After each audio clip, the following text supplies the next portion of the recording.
पूरा ठंडी मार तो जैकेट पहन के नहीं आई तुम? नहीं, वो तो पतला वाला आई थी, अब कुछ ज़्यादा मोटा वाला पहन के नहीं आ गई वो। ठीक है, चलो।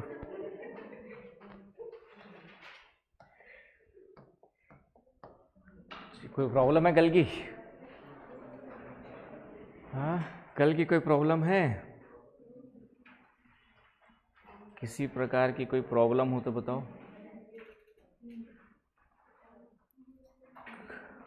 नो स्टडी नो प्रॉब्लम चल रही है? No study no problem. क्या विशाल? चलो, कौन नहीं आया? राहुल नहीं आया अभी तक? शेड्यूल देखे नहीं देखा? आज आधा घंटा पहले क्लास करके। उदित बाबू कहाँ चले गए थे? हैं? घर में मज़ा आता है? गांव में घर में रहने का मन करता है कि नहीं करता है? फिर रहते क्यों? हाँ, बात तो सही है। बाहर रह लो, फिर कुछ दिनों बाद घर में अच्छा नहीं लगता, बाहर ही ठीक लगता है। ठीक है, क्या घर अच्छा लगता है? चलिए, मतलब बाहर पढ़ाई में मन नहीं लगा है ना। इसलिए घर में मन लगता है। चलिए, कल हम लोग कहाँ पे थे? कुछ बच्चे चाय पीने गए थे, चाय पीने वालों को आने दो। कल एयर पोल्यूशन हमने स्टार्ट किया था, वायु प्रदूषण, है कि नहीं? तो वायु प्रदूषण में एक तो डेफिनेशन हो ही गई आपकी। वायु प्रदूषण के सोर्सेस को हमने दो भागों में डिवाइड किया था, एक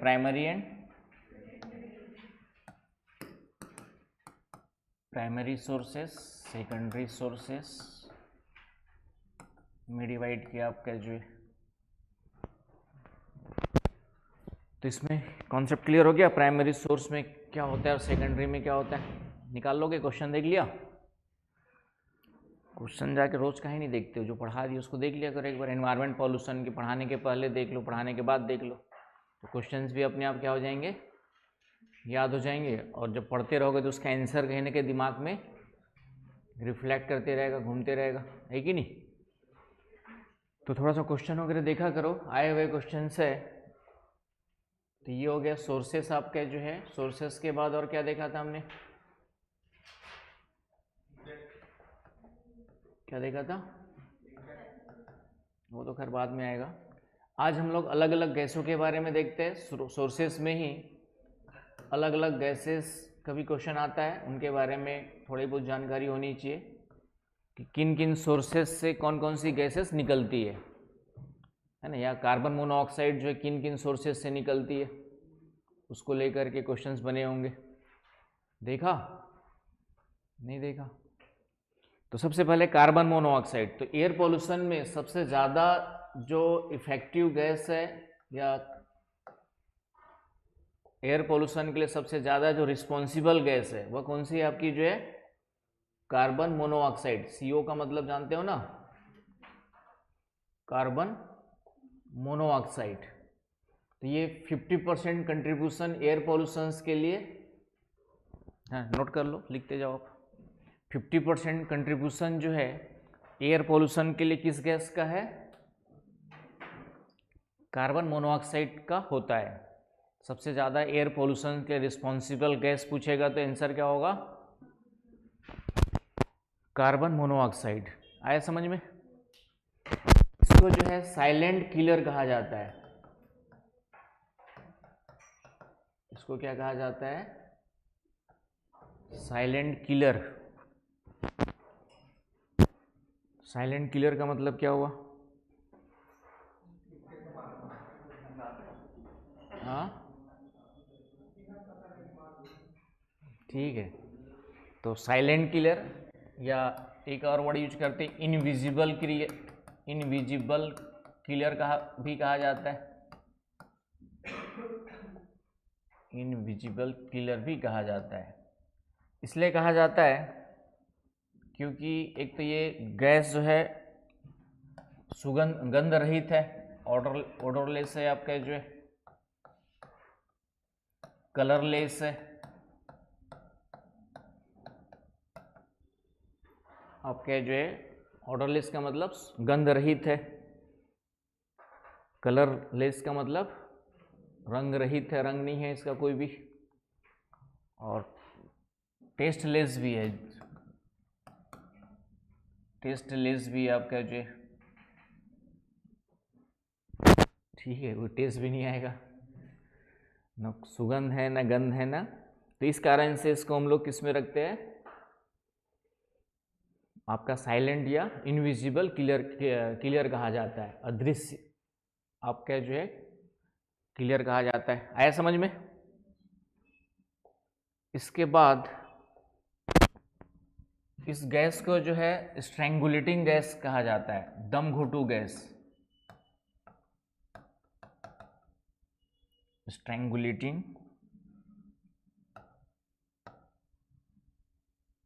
गैस कहा जाता है, दम घोटू गैस,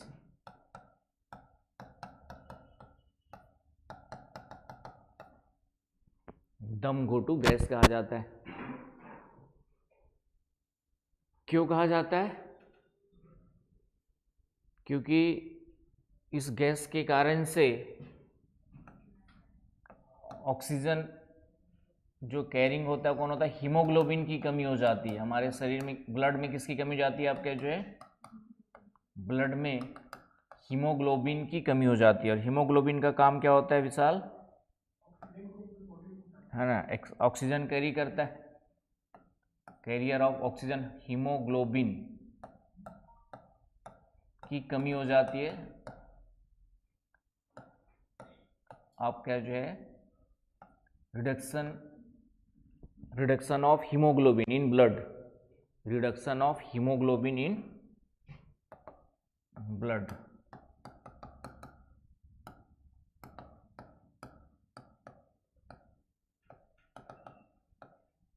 आया समझ में? और हीमोग्लोबिन का काम क्या होता है, जो नहीं जानते होंगे, जो ब्लड में हीमोग्लोबिन होता है वही ऑक्सीजन को क्या करता है, ब्रेन तक ले जाने का काम करता है। आया समझ में? तो जब हीमोग्लोबिन कम हो गया तो आपका दम घुटने लगेगा, ऑक्सीजन, क्योंकि आपके ब्रेन तक ऑक्सीजन नहीं पहुंचेगा। आ रही बात समझ में? इसलिए बंद कमरे में अंगीठी जला करके, अंगीठी समझते हो ना, अंगीठी जला करके नहीं सोना चाहिए बोलते, गांव में ठंडी के दिनों में लकड़ी या कोयले का जो भी जलाते हैं हम लोग उसको अंगीठी बोलते हैं। तो उसको बंद कमरे में चला करके रात को नहीं सोना चाहिए, तो सुबह तक शहीद होने की पूरी संभावना, मतलब वेंटिलेशन नहीं है तो वहाँ पे शहीद होने की पूरी संभावना बनी रहेगी। तो सुबह तक अब क्या हो जाएगा, कमरे में भी जो जल रहा है अंगीठी उससे भी ऑक्सीजन की खपत हो रही है, तो कमरे में भी ऑक्सीजन कम हो जाएगी, और जो गैस कार्बन मोनोऑक्साइड निकल रही है आपका जो है वो हीमोग्लोबिन को भी आपके शरीर में क्या कर देगा, कम कर देगा, और फाइनली ओवरऑल ऑक्सीजन इतना कम हो जाएगा कि आपको शरीर की जितनी रिक्वायरमेंट वो फुलफिल नहीं हो पाएगी, और आप हो सकता है सुबह उठते उठते शहीद हो जाओ। समझ गए ना भाई?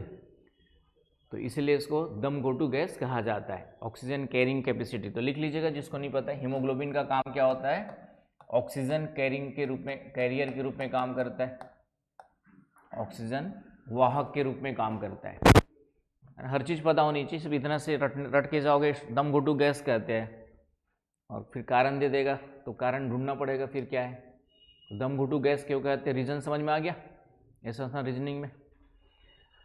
चलिए, ये तो बेसिक इसकी फीचर्स हो गए। अब इसका सोर्सेस क्या है, इसका उद्गार कहाँ से होता है? तो सबसे पहला है जो भी इनकम्प्लीट कंबस्टन होगा फॉसिल्स फ्यूल का, incomplete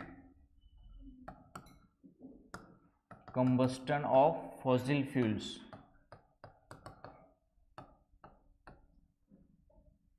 incomplete combustion of fossil fuels।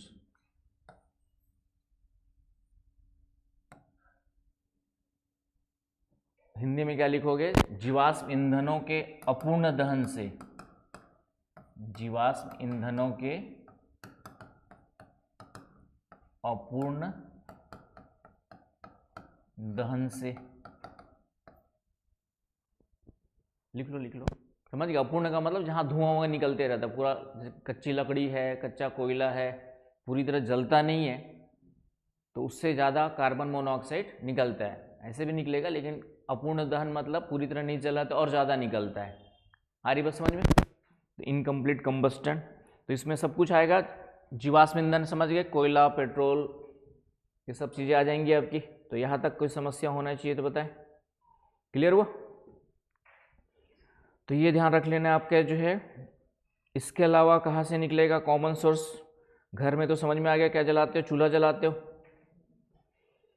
है कि नहीं? खास करके लकड़ी जलाने से, ठीक है। ये हो गया आपका जो है। इसके अलावा और कुछ सोर्सेस जो आपके एग्ज़ाम के लिए काम का हो सकता है। मेन आपका वही लकड़ी कोयला जलाने से ही निकलेगा, और मेन वेंटिलेशन वगैरह नहीं होगा तो ज़्यादा इफेक्ट करता है, ठीक है। तो ये सब जीवाश्म ईंधन मेन फोर्सेस हो गया आपका जो है। और दूसरा, जो सिगरेट का स्मोक होता है उसमें भी थोड़ी बहुत मात्रा में कार्बन मोनोऑक्साइड, तो जो सिगरेट पीने वाले हैं सावधान हो जाइए, समझ गए? सिगरेट पीने वाले तो उसके, क्योंकि वो भी धीरे धीरे करके जलता है ना आपका जो है, धीरे धीरे करके तंबाकू जो है, तो इस कारण से क्या विशाल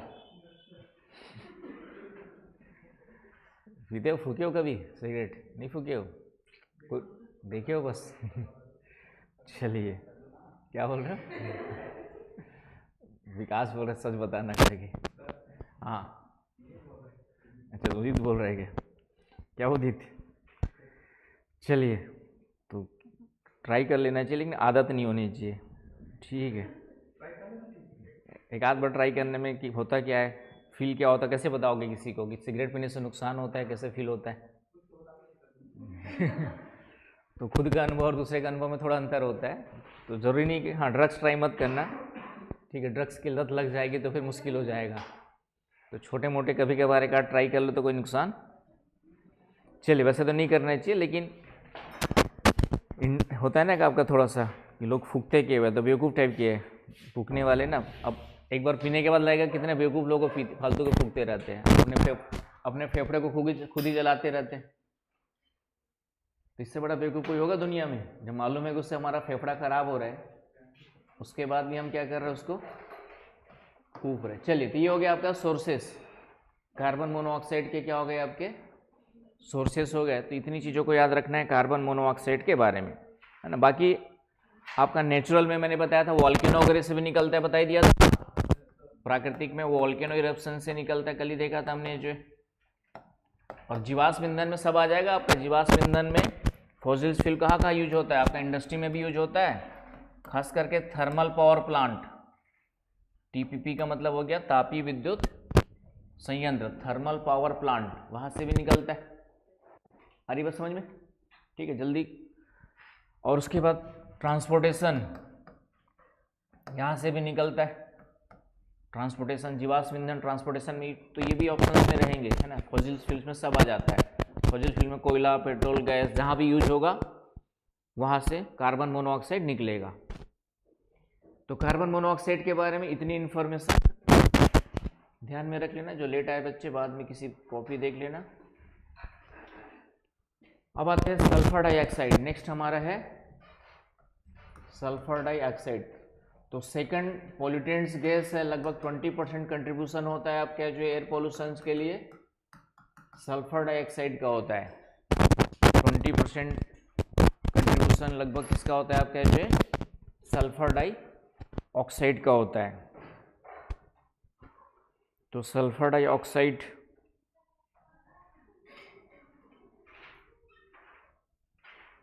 चलूँ आगे, स्टार्ट करूँ? आराम से ही पढ़ाता हूँ, हड़बड़ी में पढ़ाऊंगा तो जल्दी जल्दी में।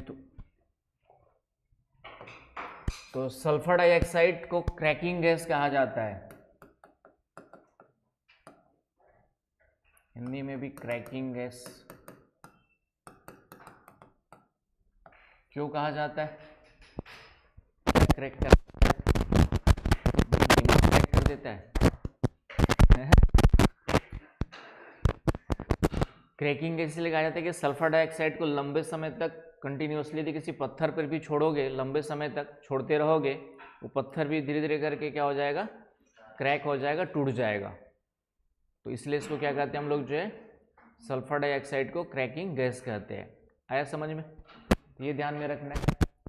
और इसी से अम्ल वर्षा के लिए सबसे ज़्यादा रिस्पॉन्सिबल गैस एसिड रेनफॉल के लिए, एसिड रेनफॉल के लिए सबसे ज़्यादा है ना, एसिड रेनफॉल के लिए सबसे ज़्यादा जो कंट्रीब्यूटेड वाली गैस है वो कौन सी है आपकी जो है?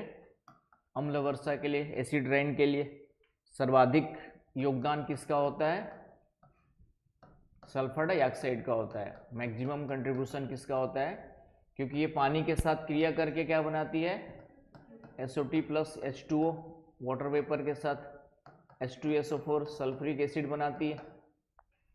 तो एक तो अम्ल वर्षा के लिए ये गैस आती है, और एक आपका नाइट्रोजन के गैसेस होती है, नाइट्रोजन के ऑक्साइड्स होते हैं, है ना, ये भी H2O के साथ क्रिया करके HNO3 नाइट्रिक एसिड बनाते हैं।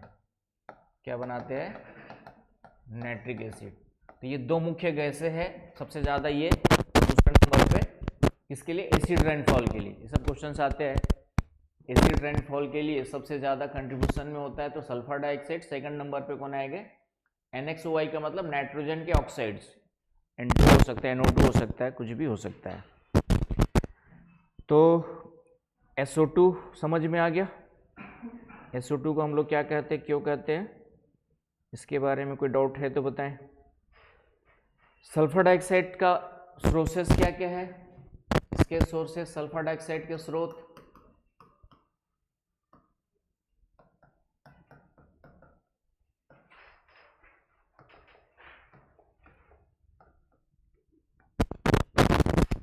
चलो आगे। तो सोर्सेस में सबसे इंपॉर्टेंट फिर से मैंने कहा, जहां पे भी कोयला जलेगा, कोयला में गंधक होता है, कोल बर्निंग, जहां पे भी कोल बर्न करोगे, कोयला जलाओगे, क्योंकि कोयल में क्या होता है? सल्फर होता है, पता है ना आपको। कोल में शुद्ध कोल होता है उसमें गंधक उतना ही कम होता है, जितना इम्प्योर होते जाएगा गंधक की मात्रा बढ़ते जाती है। तो कोल बर्निंग जिसमें भी करेंगे तो सबसे ज़्यादा कोल का यूज किस में होता है? TPP में। TPP समझ गए क्या? तालिबान, पीपुल्स पार्टी,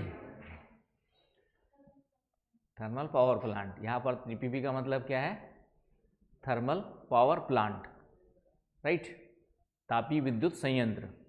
तो सबसे ज़्यादा कोयले का यूज यहाँ पर होता है, क्योंकि कोयले से ही हम लोग क्या करते हैं? इलेक्ट्रिसिटी जनरेट करते हैं। तो ये सब क्वेश्चंस भी आते हैं, क्वेश्चनशिप इतना नहीं पूछेगा। तो सबसे ज़्यादा कंट्रीब्यूशन किसका होता है? तो कॉमन सेंस तो लगाना पड़ेगा आपको। तो थर्मल पावर प्लांट्स होंगे आपके जो। बाकी कल मैंने बताया था 2-3 चीज़ें और, लेदर फैक्ट्री बताया था, चमड़ा उद्योग, लेदर फैक्ट्री, इससे भी होता है आपके जो। ऑयल रिफाइनरी, ऑयल रिफाइनरी, तेल शोधनशाला, हिंदी में क्या होता है? ऑयल रिफाइनरी का हिंदी होता है तेल शोधनशाला। ऑयल रिफाइनरी भी लिख सकते हो, लेकिन हिंदी में कई लिखा रहता है तेल शोधन। पढ़ने का घर है तो पाठशाला, तेल साफ करने का घर है तो तेल शोधनशाला। क्या स्नेहा, बहुत दिन छुट्टी मार दी लंबा।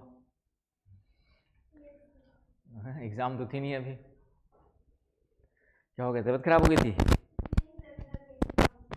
चलिए, तो ये हो गया आपका। तो ऑनलाइन वगैरह देख रहे थे? क्यों भाई? थोड़ा थोड़ा घर में भी जब भी गैप मारो तो कोशिश करो कि टाइम निकाल करके वही का काम, डेली का काम डेली निपटा लिया करो, क्योंकि पीछे छूट गया तो फिर छूट ही जाता है, कल कभी वापस नहीं आता है। एनीवे, तो ऑयल रिफाइनरी से होता है आपका जो है, यहाँ से निकलता है। प्राकृतिक में कहाँ से बताया था? वॉल्केनो इरप्शन से भी, ज्वालामुखी क्रिया से भी निकलती है, बताया था। ये सब क्वेश्चंस आते हैं इसलिए मैं आराम से बता रहा हूँ, धड़ धड़ करके आगे नहीं निकल रहा हूँ, क्योंकि इन सब से क्वेश्चंस आए हुए हैं। किससे सल्फर डाइऑक्साइड निकलती है, किससे क्या निकलती है, सब क्वेश्चंस ज़्यादा पूछा हुआ है। आया समझ में? तो प्राकृतिक रूप से जहाँ पे भी कोयला जलाएंगे हम लोग वहाँ से निकलेगा, और मानवीय रूप से, प्राकृतिक रूप से ज्वालामुखी कैसे निकलता है। इसके अलावा जहाँ पे हम लोग धातु गलाते हैं, तो धातु गलाने के लिए भी क्या यूज करते हैं, आपके जो है मेटल्स के मेल्टिंग के लिए हम क्या यूज करते हैं, कोयला यूज करेंगे। धातु प्रगलन कहते हैं। क्या कहते हैं? अब धातु प्रगलन का मतलब क्या होता है नहीं पता होगा तो फिर कैसे निकाल पाओगे। इंग्लिश में तो मेल्टिंग वर्ड समझ भी जाओगे, हिंदी में प्रगलन का मतलब है ना, मेल्टिंग की जगह स्मेल्टिंग वर्ड यूज करते हैं। वैसे स्मेल्ट करते हैं, मेल्ट मतलब किसी चीज़ को गलाना ही होता है, अपने आप पिघलना होता है। वो अलग बर्फ के लिए मेल्ट करेंगे, और मेटल से तो स्मेल्टिंग, राइट। तो इससे भी आपका कौन सी गैस निकलती, कोई भी मेटल्स, चाहे लोहा हो, चाहे तांबा हो, चाहे जस्ता हो, उसको स्मेल्ट करने के लिए, गलाने के लिए जो भी, तो उसमें भी किसका यूज होगा, कोयले का यूज करेंगे ना। तो डेफिनेटली वहाँ से भी कौन सी गैस ज़्यादा निकलेगी, तो है ना। सोचना भी है, कॉमन सेंस रटने की कोशिश नहीं करना है, ताकि एग्जाम में थोड़ा सा कॉमन सेंस भी लगा लो। इनके अलावा भी कुछ दूसरा ऑप्शन दे दे तो जहाँ कहीं कोयले का यूज हो रहा है वहाँ पे मैंने कहा सल्फर डाइऑक्साइड रिलीज होगी। तो इसीलिए ये भी ध्यान रख लेना। ट्रांसपोर्टेशन में भी पेट्रोल वगैरह में होता है, तो पेट्रोल वगैरह में ट्रांसपोर्टेशन से भी आपका आ जाएगा। ट्रांसपोर्टेशन, परिवहन, संचार में भी आपका जो है, चाहे गाड़ी हो चाहे जहाज हो, तो उसमें पेट्रोलियम होता है। पेट्रोलियम में भी जो है सल्फर की मात्रा होती है ना। भारत में वर्तमान में BS6 इंजन यूज कर रहे हैं हम लोग। कौन सा यूज कर रहे हैं ट्रांसपोर्टेशन में, तो थोड़ा सा सल्फर की मात्रा कम हुई है, BS6। तो इनमें हमने सल्फर की मात्रा को कम किया। BS6 में सल्फर क्या किया हमने, सल्फर कम किया है, तो SO2 क्या हो जाएगा, कम हो जाएगा। सल्फर का रिडक्शन, BS6 सुना है ना, BS6 की गाड़ियाँ चल रही है अभी। 1-2 साल पहले BS4 चल रहा था, 5 हमने स्केप कर दिया, सीधा 6 में आ गए। तो जितना नंबर बढ़ते जाएगा, जो पॉल्यूटेंट्स होते हैं पेट्रोल में, डीजल में, उनकी मात्रा कम करते जाते हैं। बेंजीन की मात्रा खास करके, आपका सल्फर की मात्रा कम करते जाते हैं जितना हम टेक्नोलॉजिकली क्या होगा आपका। तो इंडिया में BS का फुल फॉर्म क्या है, कौन बताएगा, बताओ। पूछा भी नहीं किसी ने, मान के चलता हूँ सबको पता होगा।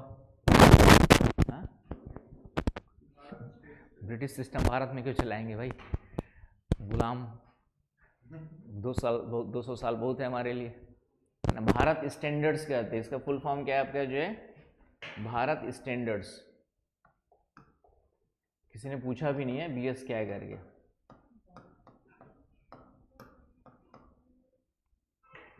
क्या बोल रही है स्नेहा? भारत स्टैंडर्ड्स मतलब भारत के लिए जो मानक है, हिंदी में भारत मानक। तो भारत के लिए परिवहन साधनों के लिए जो स्टैंडर्ड या मानक यूज किए जाते हैं, उसको BS शॉर्ट फॉर्म में कहा गया है। वर्तमान में 6 चल रहा है, नोट कर लो, बाद में भूल जाओगे कुछ दिनों बाद। और वर्ल्ड में चलता है, वर्ल्ड में जनरली यूरो करके बोलते हैं। वर्ल्ड में क्या चल रहा है, यूरो 6, यूरोपियन के कंटेक्स्ट में यूरो वर्ड यूज किया गया है। तो ये ट्रांसपोर्टेशंस के लिए स्टैंडर्ड्स है। आगे बताऊंगा इसमें कितना पेट्रोल में कितना डीजल होता है, सॉरी कितना सल्फर होता है, कितना बेंजीन होता है, आगे सॉल्यूशन में देखेंगे। तो ये ट्रांसपोर्टेशन में भी यूज होता है। चलिए, तो ये हो गया आपका जो है। और ये सल्फर डाइऑक्साइड आपका ग्रीन हाउस गैस नहीं है, ये ग्लोबल कूलिंग के लिए जाना जाएगा। कूलिंग मतलब ठंडा करने वाली गैस है। ये कूलिंग इफेक्ट क्रिएट करती है। क्या करती है, मतलब सल्फर डाइऑक्साइड की मात्रा बढ़ेगी तो टेम्परेचर नहीं बढ़ेगा, क्या होगा, तापमान कम होगा, ठंडा होगा, तापमान में कमी आएगी। जैसे कार्बन डाइऑक्साइड बढ़ रहा है तो तापमान बढ़ रहा है, ग्लोबल वार्मिंग हो रही है, लेकिन सल्फर डाइऑक्साइड कूलिंग के रूप में काम करती है, मतलब टेम्परेचर को कम करने का काम करती है। आया समझ में? चलूँ आगे? यस या नो? जल्दी लिख लिया ना? यस, थोड़ा एक्टिव बन के रहा करो। इसके बाद आपके जो है एक और है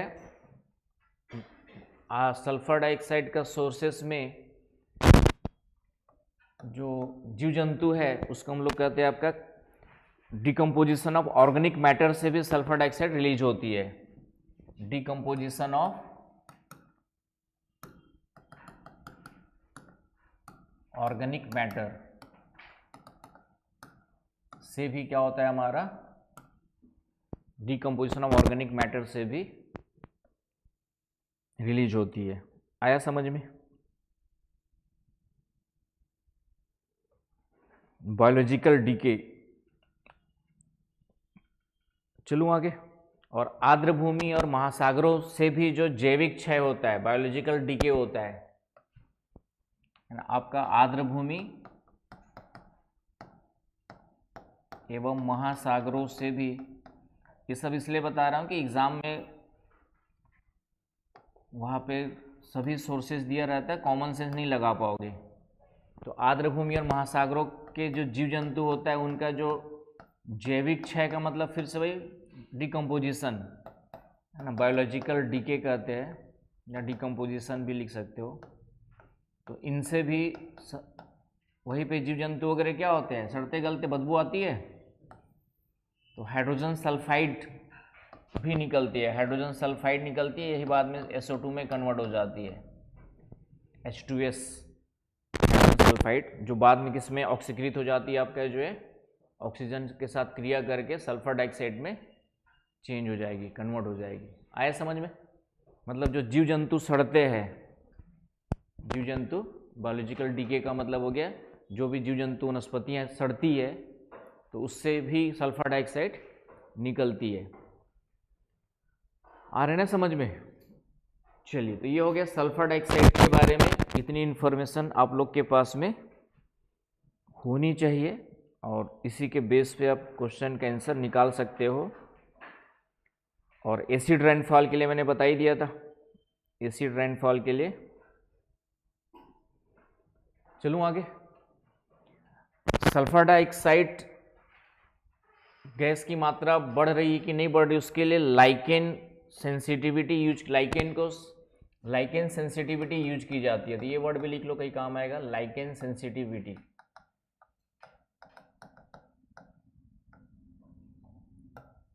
सल्फर डाइऑक्साइड के लिए जो है, सल्फर डाइऑक्साइड के लिए bio indicators for sulphur dioxide, lichen sensitivity को हम लोग यूज करते हैं, bio indicators for sulphur dioxide, Hindi में जैविक संकेतक या जैव संकेतक सल्फर डाइऑक्साइड के लिए किसको यूज करते हैं हम लोग, लाइकेन को। मतलब लाइकेन पे इम्पैक्ट पड़ता होगा, लाइकेन पर प्रभाव पड़ रहा है, इसका मतलब मान के चलेंगे सल्फर डाइऑक्साइड की मात्रा वहाँ पे कहीं ना कहीं बढ़ रही होगी। आया समझ में? तो उसी कॉन्टेक्स्ट में क्या कहा गया, लाइकेन। मैंने कहा यूपीएससी जो पूछेगा, जो ऊपर ऊपर की चीज़ें जानते हो वहाँ से क्वेश्चन नहीं बनेगा, ये मान के चलो। वो हमेशा थोड़ा सा आगे से पूछेगा। और आज की डेट में मैंने कहा सोर्सेस, बुक्स, ऐसे भी पहले भी यूपीएससी से बुक्स से कुछ नहीं फंसता है, जहाँ बुक्स खत्म होती है उसके आगे से फंसता है। ठीक है, तो अब आज की डेट में एआई का ज़माना है तो ये सब चीज़ें और ज़्यादा कंटेंट बढ़ते जा रहे हैं, तो उसके लिए आपको तैयार होना ज़रूरी है। अब कभी क्वेश्चन आया होगा या बचपन में कभी पढ़ा होगा, आगरा का ताजमहल, आगरा में ताजमहल है कि अमेरिका में है? आगरा में ताजमहल है कि नहीं? तो इस ताजमहल का बीच में बहुत पहले न्यूज में आते रहता था कि काला होते जा रहा है, उसका कलर फेड होते जा रहा है, ब्लैक में कन्वर्ट होते जा रहा है। सुना है कभी बचपन में? ये अभी हाल फिलहाल में कहीं सुना हो तो ये काला क्यों हो रहा था? हाँ ना, एसिड रेनफॉल के कारण से, अम्ल वर्षा के कारण से। और आगरा में अम्ल वर्षा क्यों हो रही थी? आगरा किसके लिए जाना जाता है? जूते के लिए जाना जाता है, लेदर प्रोडक्शन के लिए जाना जाता है आगरा जो है, जानते हो? थोड़ा बहुत सुना होगा ना, आगरा के जूते करके भी कहीं दुकान लगी रहती है ना, जो खास करके रोड के किनारे लगाए रहते हो, बहुत सारे बाहर के लोग आकर के, देखा है कभी? तो कभी गौर किया? वही कहा ना, हम लोग होश में चलते ही गए, घर से निकले और सीधा इंस्टीट्यूट, आसपास क्या हो रहा है कुछ पता ही नहीं है। क्या निसी तो आगरा के जूते नहीं दिखे क्या मिताली? दिखे कभी?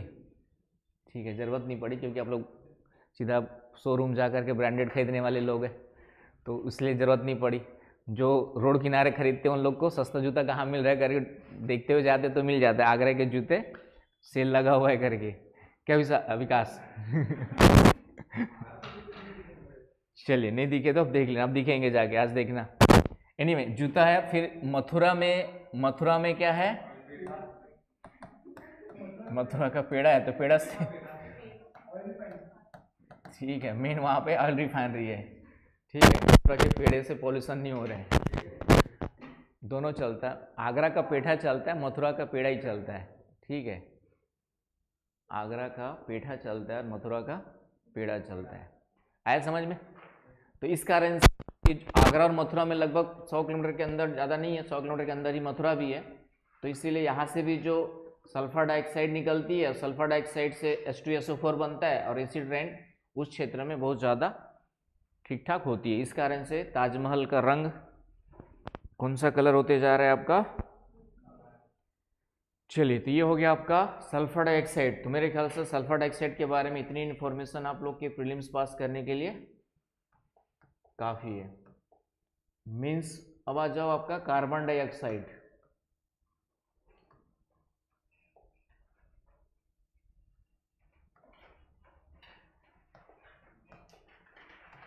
तो कार्बन डाइऑक्साइड वैसे तो ये हमारे लिए संसाधन भी है ना? कार्बन डाइऑक्साइड संसाधन है कि नहीं?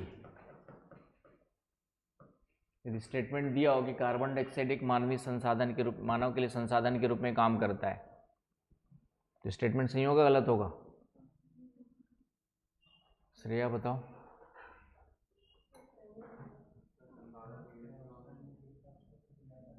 ऑप्शन के साथ सोचोगे? आकांक्षा, स्टेटमेंट ये है कि कार्बन डाइऑक्साइड मनुष्य के लिए एक संसाधन के रूप में काम करता है। हाँ, संसाधन है ना भाई, क्योंकि कार्बन डाइऑक्साइड नहीं होगी तो प्रकाश संश्लेषण नहीं होगा, है ना? प्रकाश संश्लेषण नहीं होगा तो पेड़ पौधे ही ऑक्सीजन छोड़ते, फिर ऑक्सीजन को हम लोग लेते हैं, जितने भी जीव जंतु है वो ऑक्सीजन को क्या करते हैं? श्वसन क्रिया में, है ना, रिस्पिरेशन प्रोसेस में हम लोग ऑक्सीजन लेते हैं। तो कार्बन डाइऑक्साइड होगा नहीं तो पेड़ पौधे रहेंगे नहीं, पेड़ पौधे नहीं रहेंगे तो आगे भी हम लोग नहीं रहेंगे। तो शुरुआती जीवन की कहीं ना कहीं कार्बन डाइऑक्साइड की ज़रूरत पड़ रही है। हाँ, लेकिन अधिक मात्रा में होने के कारण से फिर वो हमको क्या कर रही है? आपका global warming, green house gas में इफेक्ट, ग्रीन हाउस गैस के रूप में काम करती है। तो संसाधन भी है, लेकिन जो मात्रा बढ़ रही है कार्बन डाइऑक्साइड में, जो वृद्धि हो रही है, इस कारण से ग्रीन हाउस इफेक्ट बढ़ रहा है। GHE का मतलब ग्रीन हाउस इफेक्ट बढ़ रहा है, और उसके कारण से फिर पृथ्वी का तापमान बढ़ रहा है, इसे हम लोग ग्लोबल वार्मिंग कहते हैं। तो इस कारण से फिर हमारे लिए क्या होता है? कार्बन डाइऑक्साइड की अधिक मात्रा नुकसानदायक होती है ना? कार्बन डाइऑक्साइड की प्राकृतिक रूप से मात्रा हमारे एटमॉस्फेयर में 0.03% है, ये पहले थी, अब ये बढ़ करके 0.04 के आसपास हो गई है ना? नेचुरली पहले कितनी थी आपकी जो 21वीं सदी में, वर्तमान में लगभग इतना बढ़ करके हो गया है। पहले 0.03 थी, बढ़ करके लगभग इतना हो गया है। तो ग्रीन हाउस प्रभाव क्या हो गया? बढ़ गया। तो इसलिए तापमान, ठंडी पहले टाइप की कहाँ पड़ती है? बचपन में ठंड जितनी लगती थी अभी लग रही है तुम लोग को? नहीं लगती है? मेरे ख्याल से अभी फरवरी स्टार्ट ही हुआ है, इतनी गर्मी लगती है होली के टाइम में, मार्च में, है ना? इतनी गर्मी जो स्टार्ट हो गई है, अभी धूप इतना तेज स्टार्ट हो गई है, ये होली के आसपास तक हल्की हल्की ठंड बनी रहती थी, होली के आसपास तक। होली मार्च में होता है और अभी फरवरी स्टार्ट हुआ है, तो लग रहा है ना अभी से होली के मौसम सीजन आ गया आपका जो। तो ये कहीं ना कहीं आपको सीधा सीधा दिख रहा है कि शीतकाल का समय क्या हो गया? कम हो गया, लेट स्टार्ट हुआ, जल्दी खत्म हो गया, और ग्रीष्मकाल का समय बढ़ गया। तो ये सीधा इंडिकेशन किसका हो गया? कि ग्लोबल वार्मिंग हो रही है। खुद से भी ऑब्जर्व, महसूस कर सकते हो। अनुमान लगा सकते हो। तो ये हो गया कार्बन। अब कार्बन डाइऑक्साइड निकलती किस में? इसमें भी बस जीवाश्म ईंधन, जहाँ पे जीवाश्म ईंधन यूज होगा फॉसिल फ्यूल्स।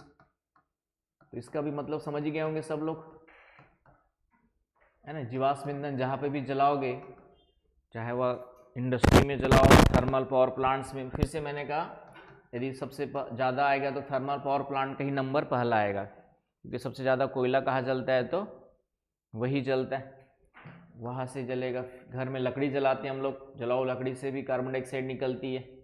और बाकी फिर अदर इंडस्ट्री, ट्रांसपोर्टेशन सब फिर से आ जाएंगे। आया समझ में? फॉसिल फ्यूल्स के अलावा, है ना, जीवाश्म ईंधन का इंग्लिश वर्ड है फॉसिल फ्यूल्स। कीर्तन समझ में आ रहा है? ठीक है, बेसिक चीज़ें है बेसिक, लेकिन यूपीएससी जो पूछता है वो बेसिक से थोड़ा सा। तो ये हो गया आपका कार्बन डाइऑक्साइड का भी सोर्सेस में कौन आ जाएंगे आपके, सीमेंट इंडस्ट्री से भी ज़्यादा निकलता है ना, टीपीपी से तो निकलता ही है जहाँ पे कोयला। इसके अलावा सीमेंट इंडस्ट्री से भी क्या निकलता है आपका, जो है कार्बन डाइऑक्साइड का उत्सर्जन ज़्यादा होता है। सीमेंट इंडस्ट्री से 7 से 8% ग्लोबल कंट्रीब्यूशन है इसका, जो है सीमेंट इंडस्ट्री से भी 7 से 8% ग्लोबल कंट्रीब्यूशन है, ग्लोबल इमिशन कार्बन डाइऑक्साइड का। क्लियर हुआ? एक ऑप्शन दिया रहेगा लैंड यूज चेंज, दिया रहेगा क्वेश्चन जो है कि कार्बन डाइऑक्साइड उत्सर्जन या ग्लोबल वार्मिंग या कुछ भी कारण हो सकता है, उसमें एक ऑप्शन दिया रहेगा लैंड यूज चेंज, भूमि उपयोग परिवर्तन। तो इसका मतलब समझ गए, भूमि उपयोग परिवर्तन का मतलब इसके कारण से प्रदूषण फैलता है नहीं फैलता, ऑप्शन में रहेगा तो आंसर सही मारोगे गलत मारोगे। Land use change,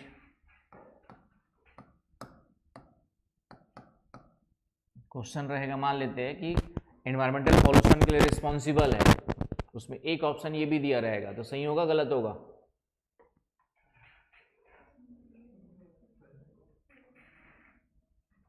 Neha, Ketan,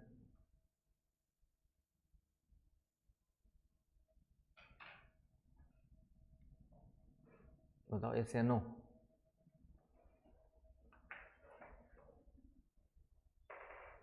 Aditya, ठीक है, तो इसमें सब कुछ आ जाता है, लैंड यूज चेंज में सब आ जाता है। कैसे आता है सोच समझिए, हमारे पास लैंड है तो डेफिनेटली जब पॉपुलेशन इतनी नहीं थी, आदमी की जनसंख्या इतनी ज़्यादा नहीं थी, मोस्ट ऑफ द रीजन्स में, मोस्ट ऑफ द लैंड्स में क्या कवर रहे होंगे, फॉरेस्ट रहे होंगे, है ना। पॉपुलेशन जब कम थी, जनसंख्या कम थी, तो मोस्ट ऑफ द रीजन्स में कौन सा एरिया कवर्ड होगा, फॉरेस्ट कवर्ड एरिया होगा, जंगल होंगे आपके, जो होगा कि नहीं होगा? समझ पा रहे हो क्या कहना चाह रहा हूँ? कि हमारी पॉपुलेशन मान लेते कि आज से 100 साल पहले या 200 साल पहले इतनी जनसंख्या नहीं थी, पिछले 200 सालों में ठीक ठाक बढ़ी है कि नहीं? तो 200 साल पहले लोग कम थे तो जंगल क्या थे, ज़्यादा थे, पॉपुलेशन बढ़ती गई, तो हमने अपने आर्थिक विकास के लिए फिर क्या किया, लैंड यूज में परिवर्तन हुआ। सबसे पहले हमको क्या चाहिए, रोटी चाहिए, पहले मकान चाहिए रहने के लिए, तो मकान बनाने के लिए हमने क्या किया, जंगलों को काटा, रोटी कपड़ा मकान, बेसिक रिक्वायरमेंट हुई, बेसिक रिक्वायरमेंट हुई ना आपका जो है। सबसे पहले चलो रोटी, पहले भूखा रहोगे तो भूखा रहने के लिए हमने क्या किया, कृषि करना स्टार्ट किया। तो कृषि कहाँ पे किया, एग्रीकल्चर लैंड के लिए हमने जंगलों की सफाई की, है ना। इसलिए सबसे पहले जो सबसे ओल्डेस्ट एग्रीकल्चर प्रैक्टिस में क्या आता है, स्थानांतरणशील कृषि आती है, शिफ्टिंग कल्टीवेशन। सबसे पुरानी कृषि पद्धति कौन सी मानी जाती है, शिफ्टिंग कल्टीवेशन।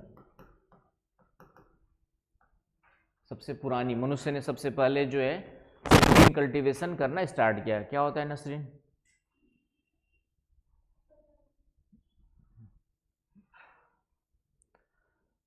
ठीक है। Shifting cultivation, shifting cultivation, shift मतलब शिफ्ट होते रहते। इसमें सबसे पहले मनुष्य ने क्या किया, जंगलों को काटा, है ना। लिखते कुछ कुछ लिखते भी रहा करो, ये सब चीजें भी काम आएंगी साइड साइड में। जंगलों को काटा हमने, फिर उसको जलाया, जंगलों को काटा फिर जलाया, और इससे जो वहाँ पे खाली भूमि और राख मिली मिट्टी में, इसमें ही हमने सबसे पहले कुछ बीजों को बोना स्टार्ट किया था। इसी में हमने क्या किया, कृषि कार्य प्रारंभ किया। आया समझ में?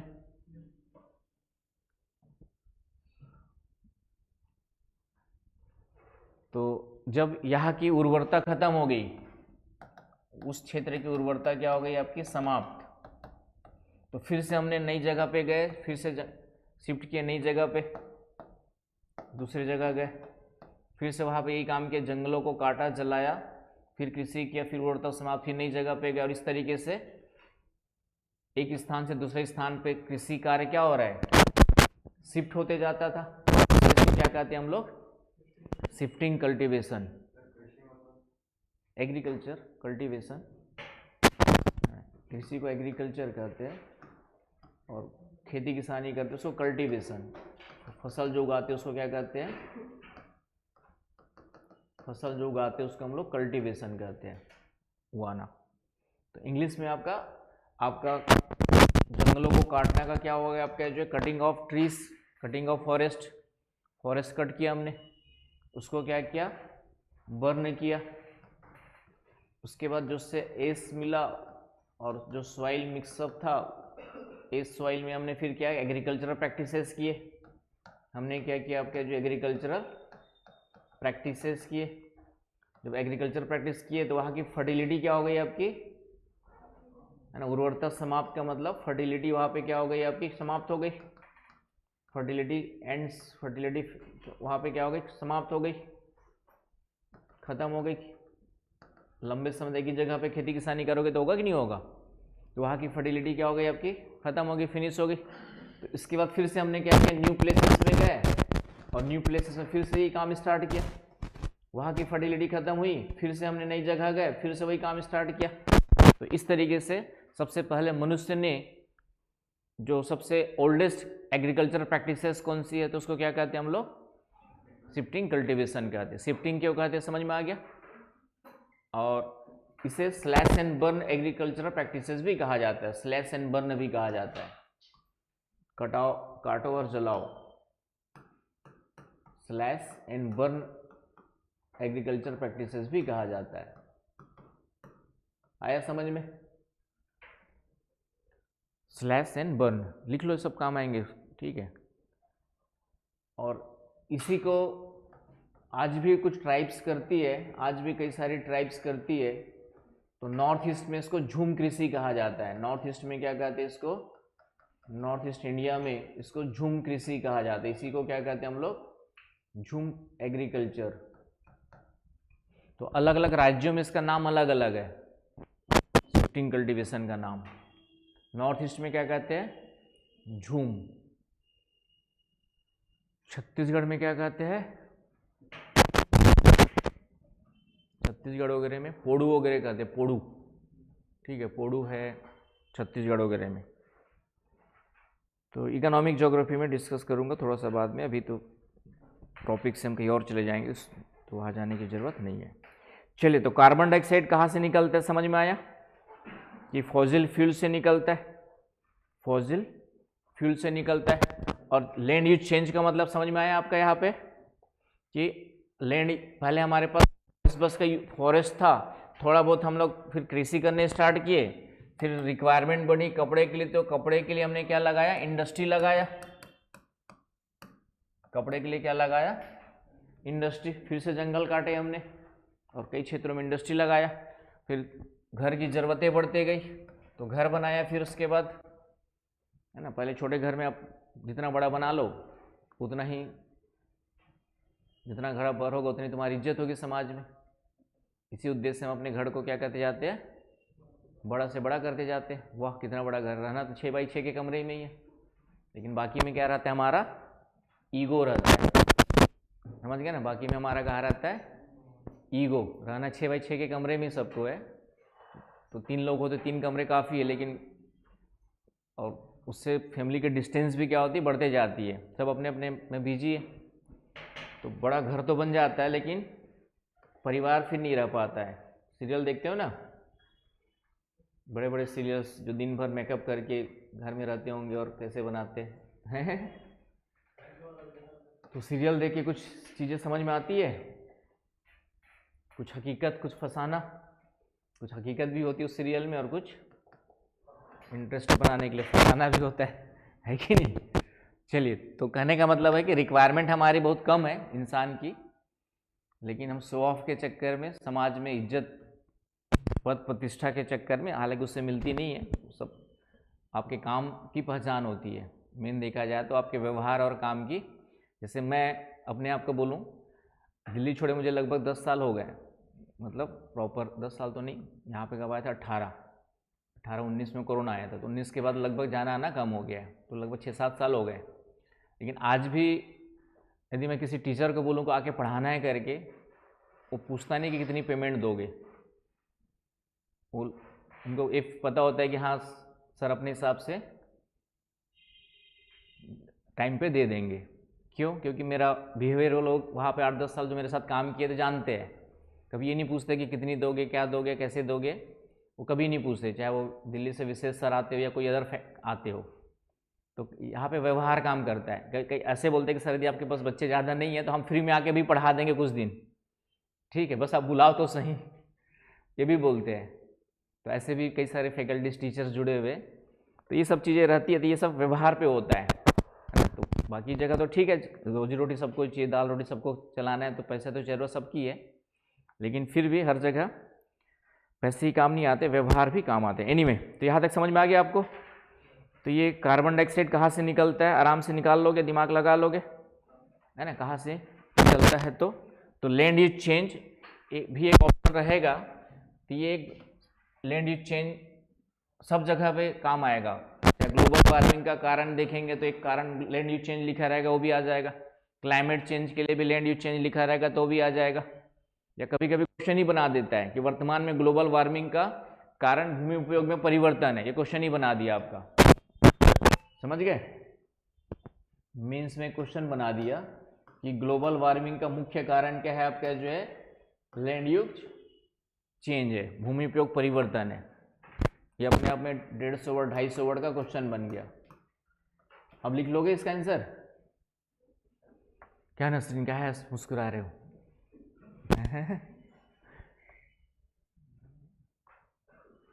बोलो कोई कारण है तो। क्या साक्षी? तो इसका आंसर लिख लोगे 250 वर्ड, 250 वर्ड्स लिख लोगे।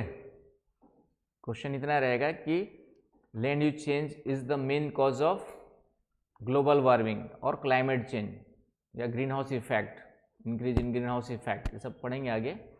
एनवायरमेंटल पॉल्यूशन, ग्लोबल वार्मिंग की जगह लिख देगा कि एनवायरमेंटल पॉल्यूशन के लिए, पर्यावरणीय प्रदूषण के लिए मुख्य कारण जिम्मेदार लैंड यूज चेंज है, या एकमात्र महत्वपूर्ण कारण लिख देगा। अब लिख लोगे 250 वर्ड, इसमें सब आ जाएगा ना भाई। लैंड यूज चेंज जब हम बात करते हैं तो एग्रीकल्चर कर रहे हैं, अभी पढ़ेंगे एग्रीकल्चर से क्या क्या नुकसान होता है, हमें फायदा तो होता ही है। इंडस्ट्री आ गई, ये जितने भी सीमेंट की बड़ी बड़ी बिल्डिंगें बनाया आपने जो है, ये ग्लोबल वार्मिंग के लिए रिस्पॉन्सिबल है। जितने भी सीमेंट, ये हमने कंक्रीट संरचना बनाते हैं, कंक्रीट बनाते हैं, सब क्या ग्लोबल वार्मिंग के लिए रिस्पॉन्सिबल है कि नहीं? क्योंकि फर्श ज़्यादा गर्म होता है, मिट्टी उतनी गर्म, और हम पूरा का पूरा क्या करते जा रहे हैं, कंक्रीटाइजेशन करते जा रहे हैं, तो उसके कारण से ये जितना यूज कर रहे हैं हम लोग, है ना, पेड़ पौधों की कटाई कर रहे हैं, तो लैंड यूज चेंज में सब आ गया। एग्रीकल्चरल चेंजेस आ गए, नगरीकरण बढ़ रहा है हमारा, अर्बनाइजेशन बढ़ रहा है, ग्रामीण क्षेत्र कम होते जा रहे हैं। ग्रामीण क्षेत्रों में घर मिट्टी के हुआ करते थे, वहाँ पर भी अब सीमेंट के बनने लग गए। ग्रामीण क्षेत्रों में पेड़ पौधे ज़्यादा हुआ करते थे, वहाँ पे भी कटने लग गए। आई ना बात समझ में? तो इस तरीके से ये लैंड यूज चेंज में सब कुछ अपने आप हमने जो करते वो आ जाता है, तो उसके कारण से ही बाकी प्रॉब्लम्स क्रिएट होती है। तो ये सब कॉन्सेप्ट याद रखने हैं, लैंड यूज चेंज। चलिए, तो ये हो गया आपका कार्बन डाइऑक्साइड के बारे में इतनी इन्फॉर्मेशन। अब आ जाओ मीथेन।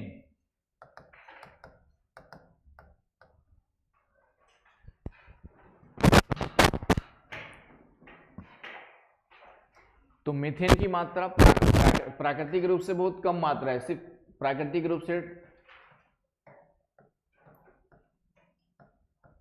बहुत ही कम मात्रा है, बहुत ही अल्प मात्रा में प्राकृतिक रूप से ट्रेस किया जाता है, मतलब है, लेकिन हम उसको बहुत ज़्यादा ट्रेसेबल है, बस ट्रेस कर सकते हैं, मतलब है प्राकृतिक रूप से।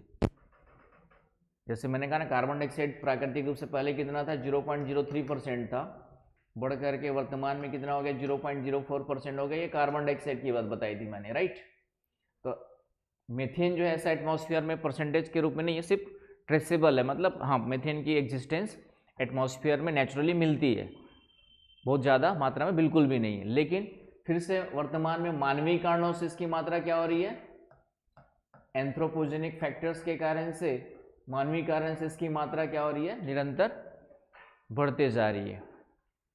और इम्पोर्टेंट ये है कि मीथेन की जो ग्रीन हाउस इफेक्ट पोटेंशियल है ना, पोटेंशियल क्षमता की बात कर रहा हूँ, पोटेंशियल की बात कर रहा हूँ। इंपॉर्टेंट पॉइंट है, नोट डाउन कर लेना कि मीथेन का जो पोटेंशियल है किसमें, ग्रीन हाउस इफेक्ट उत्पन्न करने में, अभी पढ़ेंगे ग्रीन हाउस इफेक्ट का मतलब गर्म करने में, वो कार्बन डाइऑक्साइड की तुलना में क्या है, ज़्यादा मिलता है, कार्बन डाइऑक्साइड की तुलना में ज़्यादा होता है। इसका मतलब क्या है, यदि हम 20 सालों तक ले, 20 वर्षों तक सेम CH4 और सेम क्वांटिटी में कार्बन डाइऑक्साइड, तो ग्रीन हाउस उत्पन्न किससे ज़्यादा होगा, और वो भी 80 गुना ज़्यादा होगा, किसका, मीथेन का। 20 वर्षों तक ग्रीन हाउस इफेक्ट की बात करें तो 80 गुना अधिक मिलेगा, किसका, आपका जो है मीथेन का। नोट डाउन कर लेना, कहीं काम आएगा। मीथेन की जो ग्रीन हाउस उत्पादन की क्षमता है, गर्म करने की जो क्षमता है, वह कार्बन डाइऑक्साइड की तुलना में पोटेंशियल, इंग्लिश वर्ड कौन सा है, पोटेंशियल ऑफ हीटिंग या ग्रीन हाउस इफेक्ट आपका जो है, लेकिन चूंकि इसकी मात्रा बहुत कम है इसलिए उतना इफेक्टिव अभी नहीं है हमारे पास, आ रही ना बात समझ में। लेकिन इसकी मात्रा भी बढ़ते जा रही है, तो क्यों बढ़ रही है, तो उसको देखेंगे। मानवीय कारण ही मेन है, प्राकृतिक भी है, तो इसका सोर्स में आ जाओ। समझ पा रहे हो मेरी बातें, क्योंकि यही सब एग्जाम में काम आएगा। वो बुक्स में नोट्स कितना भी 10 बार पढ़ लोगे, रट लोगे तो काम नहीं आएगा। जो बोल रहा हूँ उसको कितना नोट कर रहे हो, कितना पढ़ रहे हो, वो एग्जाम में काम आएगा। समझ में आ रही ना बातें। सोचो ना, नोट्स पढ़ करके, बुक्स पढ़ करके यूपीएससी निकाल लो तो फिर कोचिंगें क्यों चलती हैं, करोड़ों का बिजनेस कोचिंगें क्यों करती। PW ने अपना IPO लॉन्च कर दिया है, समझ गए। तो इसका मतलब है कि कहीं ना कहीं फ़ायदा तो होता ही होगा, तो बुक्स पढ़ के ही पढ़ लेते सब। लेकिन फ़ायदा सिर्फ पढ़ाने से नहीं होता, वो तुम्हारे पे डिपेंड करेगा कि फ़ायदा कैसे लेते हो। सिर्फ कोचिंग ज्वाइन करने से फ़ायदा नहीं होगा, जब रेगुलर करोगे, छूट गई तो तुरंत उसको बैकअप क्लास लेकर के कवर अप करोगे। एक बार पूरा सिलेबस A to Z जब तक कंटिन्यूटी में नहीं करोगे, कोचिंग का भी कोई फ़ायदा नहीं होगा। ये चीज़ हमेशा दिमाग में रखिए आप लोग। फिर बाद में भले प्रीमियर आधार IAS ज्ञानेश सर को गरियाते रहेंगे आप लोग कि अच्छा नहीं पढ़ाया, टाइम से सिलेबस, तो थोड़ा बहुत आगे पीछे चलता है। अच्छा अच्छे से हुआ कि नहीं हुआ ये मायने रखता है, देर सवेर थोड़ा बहुत। तो समझ में आ गया आपका पॉइंट, तो ये पॉइंट याद रखना। अब मीथेन के सोर्सेस क्या है बताओ। सोर्सेस, स्रोत, सोर्सेस में आते हैं तो एंथ्रोपोजेनिक में देखेंगे तो कृषि एंड पशुपालन, एग्रीकल्चर एंड एनिमल हस्बेंड्री,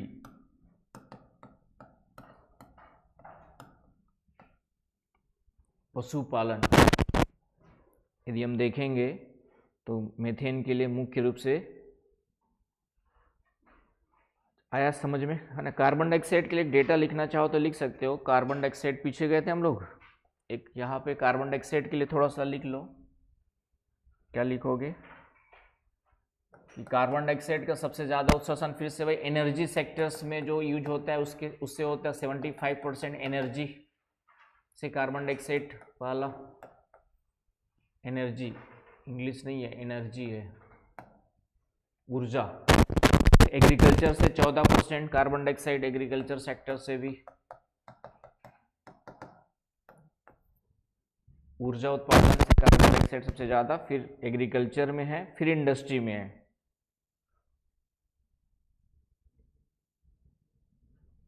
फिर आपका उद्योग से है।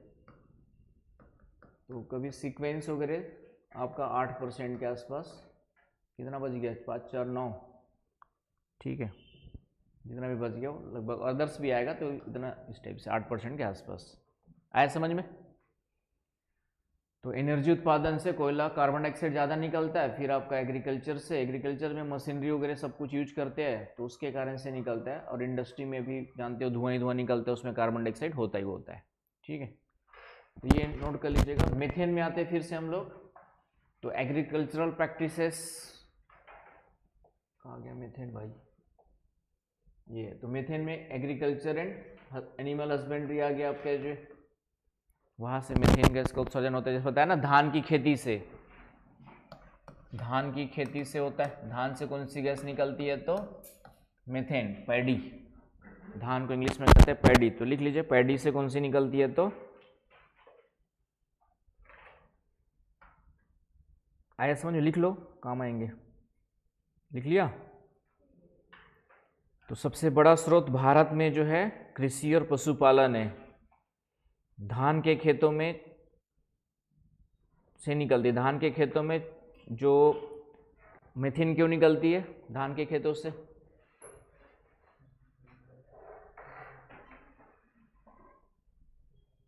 धान की खेती की जड़ में पानी जमा करके रखना पड़ता है कि नहीं, तो उसको हम लोग कहते हैं अवायवी एनारोबिक। धान की खेती से, धान या चावल जो भी खेती धान की होती, चावल उसके बाद बनता है, तो उसमें अवायवी स्थितियां होती है, जहाँ पे अवायवी एनाएरोबिक,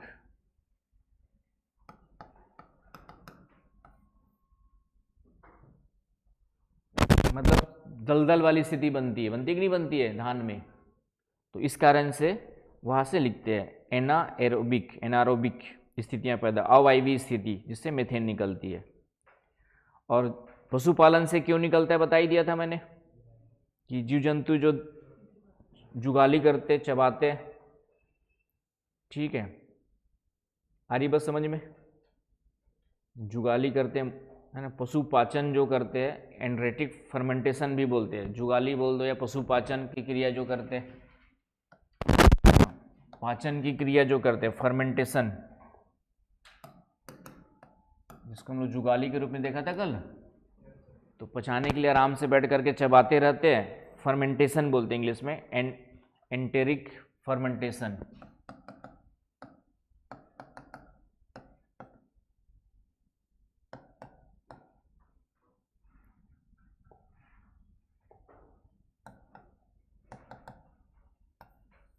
एंटेरिक फर्मेंटेशन हिंदी में आपका जो है पशुपाचन, तो उसके कारण से मीथेन निकलती है। ये सब क्वेश्चन पूछा हुआ है, वही आराम से, इसलिए मैं रुक करके पढ़ा रहा हूँ।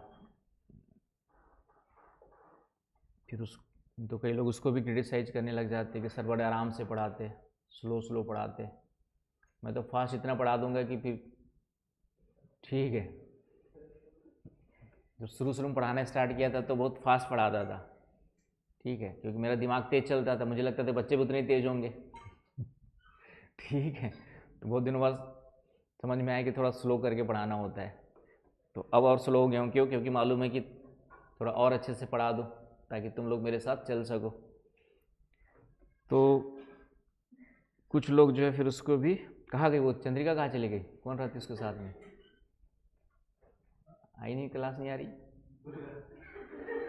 नसरीन कहाँ गई, तुम्हारे फ्लैट में रहती है ना वो, तो फ्लैट में तो रहती है, रूम क्लासमेट तो है कम से कम, ठीक, चलिए कोई बात नहीं, मैं ऐसे ही पूछ रहा हूँ। फ्लैट में हो, क्लासमेट हो, तो आते जाते साथ में ही हो, तो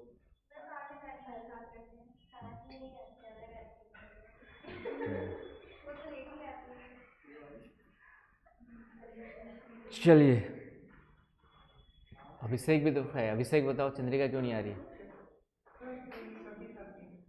ठीक, वही पूछ रहा था आ क्यों नहीं रही है। ठीक है, तो कोई तो फ्रेंड होगा जो बताएगा उसके बारे में जाने। तो अभिषेक भी साथ में ही रहता है। साथ में रहता है मतलब फ्रेंड है। ठीक है, चलिए, तो ये हो गया आपका। तो ये आ जाएगा आपका ऊर्जा और जीवाश्म ईंधन। ऊर्जा और जीवाश्म ईंधन। आजकल डर भी लगता है ना, कौन सा किधर का भरोसा नहीं आजकल बच्चे लोग का। पब्लिक फेस में जो है सोच समझ के बोलना पड़ता है। ठीक है,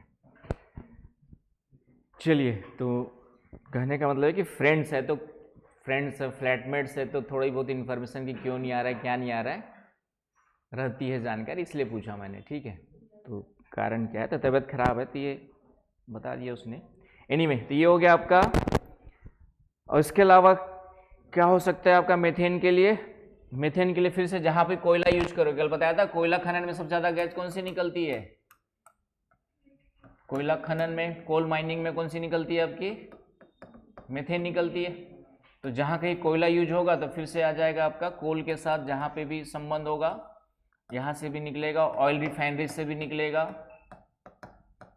ये सब इसलिए बता रहा हूँ आराम से कि मैंने कहा ना एग्जाम में फिर दिमाग लगाना पड़ता है कि इससे निकलता कि नहीं निकलता, क्योंकि सब दिया रहेगा वहाँ पर, उद्योग, परिवहन, ज्वालामुखी क्रिया, पशुपालन, तो फिर वहाँ पे कंफ्यूजन ना हो इसलिए। और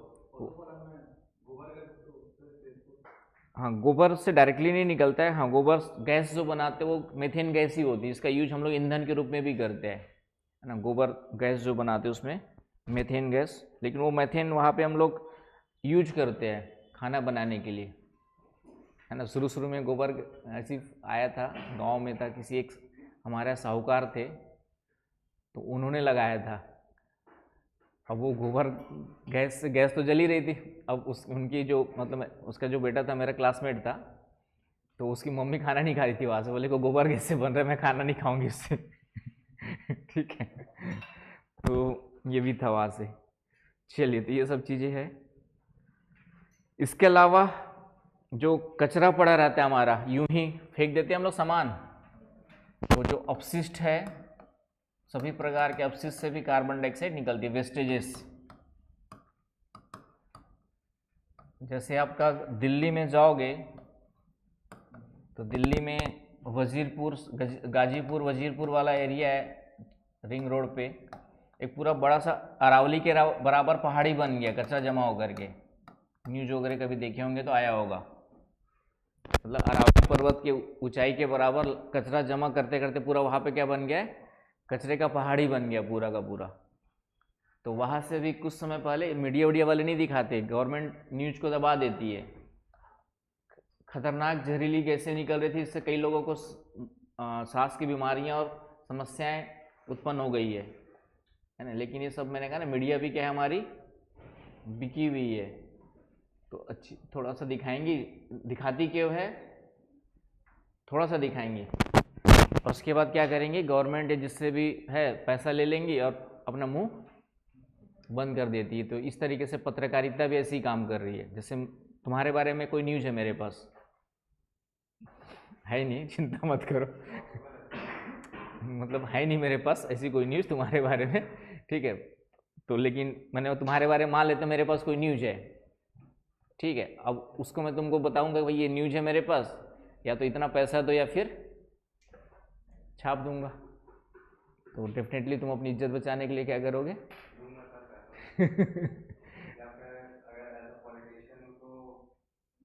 ठीक है, तो पॉलिटिशियंस हो चाहे इंडस्ट्रीज, एक आम आदमी भी है तो भी यदि आपके बारे में कोई गलत न्यूज़ है तो सबको अपनी इज्जत प्यारी है। तो आजकल ये भी धंधा चलता है और अच्छा खासा चलता है, ठीक है। बड़े लेवल पे करोड़ों का चलता है, और छोटे मोटे लेवल पे जो छोटे मोटे पत्रकार घूमते हैं ना, अब सबकी अपनी कमजोरियाँ, सबकी अपनी कमियाँ, तो उन लोग भी इस तरीके की न्यूज़ बना लेते हैं और फिर जहाँ से लगता है कि कुछ पैसा मिल सकता है, 5,000, 10,000, 15,000, वो हर महीने लेते रहते हैं। तो ये भी एक धंधा है। तो मैंने कहा ना, हम लोग पूरी तरह से कलयुग के साये में अभी। चलिए, ये हो गया आपका मीथेन। तो इतनी चीजों को याद रखना है आप लोग को जो है, ठीक है, मीथेन के बारे में। तो ये मीथेन कहाँ से निकलती है, क्यों निकलती है और कितना नुकसान पहुंचाती है ना। दिमक की जो पाचन क्रिया होती है, ये क्वेश्चन यूपीएससी ने पूछा हुआ है, शायद कहीं पे आया हुआ है कि दिमक की पाचन क्रिया से भी कौन सी गैस निकलती है। तो दिमक समझते हो, दिमक जानते हो कि नहीं जानते हो? टर्माइट्स, इंग्लिश में लिख लीजिएगा termites. Digestion in termites and microbial activities. दिमक और जो भी सूक्ष्म जीव है उनके भी पाचन क्रिया से कौन सी गैस निकलती है? तो मीथेन गैस निकलती है। मेरे ख्याल से ये चीज यूपीएससी ने दिया हुआ है एक जगह। क्या विशाल, याद आ रहा है कुछ? मेरे ख्याल यूपीएससी में भी स्टेटमेंट में कहीं आया था, यूपीएससी किसी एग्जाम में तो आया था। और उसके बाद आज की डेट में मीथेन का और उत्सर्जन जहां से हो रहा है वो है ग्लेशियर्स के पिघलने से। ग्लेशियर्स या परमाफ्रॉस्ट रीजन जो है, खास करके परमाफ्रॉस्ट रीजन का मतलब जहां पे परमानेंट फ्रॉस्ट, मतलब 0 डिग्री से टेम्परेचर कम रहता है, हिंदी में भी परमाफ्रॉस्ट कहते हैं, जहाँ पे हमेशा बर्फ जमी रहती है। तो यहाँ की जो बर्फ पिघल रही है, यहाँ के भी ग्लेशियर्स और आइस के और ये आपकी जो है, तो उसके नीचे थोक के भाव में भरा हुआ है मीथेन, भरा हुआ है। तो वहाँ से भी मीथेन निकलती है। सारी बात समझ में? क्योंकि आज जहाँ पे बर्फ है, जैसे साइबेरिया रीजन, रसिया का आपका जो है, रसिया का ये साइबेरिया क्षेत्र है, अब ये पूरा का पूरा बर्फ से ढका हुआ क्षेत्र है। अब आज की डेट में ग्लोबल वार्मिंग के कारण से यहाँ की आइस से बर्फ क्या हो रही, पिघल रही है। तो इसके अंदर भी मीथेन गैस अच्छा खासा भरी हुई है। एक देखा था मैंने कि इतना ही गड्ढा किया और माचिस मारा उसमें, तो धड़ाम से आग जली थी। मीथेन मैंने कहा ना बहुत ज़्यादा प्रज्वलक गैस होती है, इन्फ्लेमेबल होती है। उसने सिर्फ इतना ही गड्ढा किया बर्फ को खोद करके और उसमें माचिस मार के देखा तो इतनी मीथेन निकल रही थी। क्यों? क्योंकि जहाँ पे आज बर्फ है पहले वहाँ पे जंगल था, वो तो क्लाइमेट चेंज हुआ। चीज़ें आपका मैंने पढ़ेंगे हम लोग जियोमॉर्फोलॉजी में कि आज जो महाद्वीप जहाँ पर है वो पहले वहाँ पे नहीं थे, है ना। क्लाइमेट चेंज हुआ, पहले ये कहीं और थे, आज इधर चले गए तो यहाँ पे बर्फ जम गई। तो पहले जब इधर कहीं पे थे तो यहाँ पे घने जंगल हुआ करते थे। तो इसीलिए तो साइबेरिया, रसिया में तेल क्यों मिलता है ना, रसिया में इतना तेल का भंडार है, तो इसका कारण ही है कि पहले वहाँ पे इस पूरे साइबेरिया रीजन में तेल गैस भरा पड़ा है। इसका मतलब पहले ये कहीं पे हरा भरा रहा होगा। भारत के थार के मरुस्थल में, बाड़मेर, जोधपुर, जैसलमेर में आज की डेट में पेट्रोल गैस मिलता है, जबकि वो मरुस्थल है। और तेल और गैस कहाँ मिलेगा? जहाँ पे तेल, गैस, कोयला वहीं पे मिलेगा जहाँ पे जीव जंतु वनस्पति कभी रहे होंगे। जीवाश्म, इसलिए उसको हम जीवाश्म ईंधन ही बोलते हैं। जीवों के अवशेष से बने ईंधन, फॉसिल फ्यूल्स बोलते हैं आपके, जो है कि नहीं। समझ पा रहे हो मेरी बातें, है ना। कॉन्सेप्ट बेस पे फैक्ट्स नहीं पढ़ा रहा हूँ, रटवा नहीं रहा हूँ तुम लोग को। तो ये भी एक इंपॉर्टेंट आज की डेट में इसलिए कहा जाता है कि भविष्य में ग्लोबल वार्मिंग और ज़्यादा बढ़ेगी, क्योंकि ग्लोबल वार्मिंग बढ़ रही है तो हमारे जितने भी बर्फ से ढके हुए क्षेत्र है वो पिघल रहे, तो उसके अंदर की मीथेन उतनी ही ज़्यादा। और मीथेन मैंने अभी बताया कि मीथेन की क्षमता कार्बन डाइऑक्साइड से पोटेंशियल ग्रीन हाउस इफेक्ट उत्पन्न करने का बहुत ज़्यादा है। तो फिर से ग्लोबल वार्मिंग क्या होगी, तो और ज़्यादा गर्मी झेलने के लिए तैयार रहो। समझ में आया? तो कुछ, हाँ ठीक है, आया समझ में। तो ये हो गया आपका मीथेन का उत्सर्जन। तो ये सब गैसेस है जो पॉल्यूटेंट्स के लिए रिस्पॉन्सिबल होती है, एयर पॉल्यूशन के लिए रिस्पॉन्सिबल होती है। तो यहाँ तक किसी को कोई समस्या है तो बताएं कि हम लोग क्या पढ़ रहे हैं अभी, क्या पढ़ रहे हैं? एयर पॉल्यूशन पढ़ रहे हैं। तो एयर पॉल्यूशंस में हमने अभी तक जो जो पढ़ा है ना, अभी तक थोड़ा सा ही पढ़ते थे। एयर पॉल्यूशन 5-10 मिनट में ख़त्म हो जाएगा, पढ़ाते थे तो। लेकिन अब हमें यहाँ पे डिटेल पढ़ा रहा हूँ आप लोग को, क्योंकि क्वेश्चंस ऊपर ऊपर के नहीं आते, थोड़ा सा डेप्थ में आते हैं और वो आपसे बन जाने चाहिए।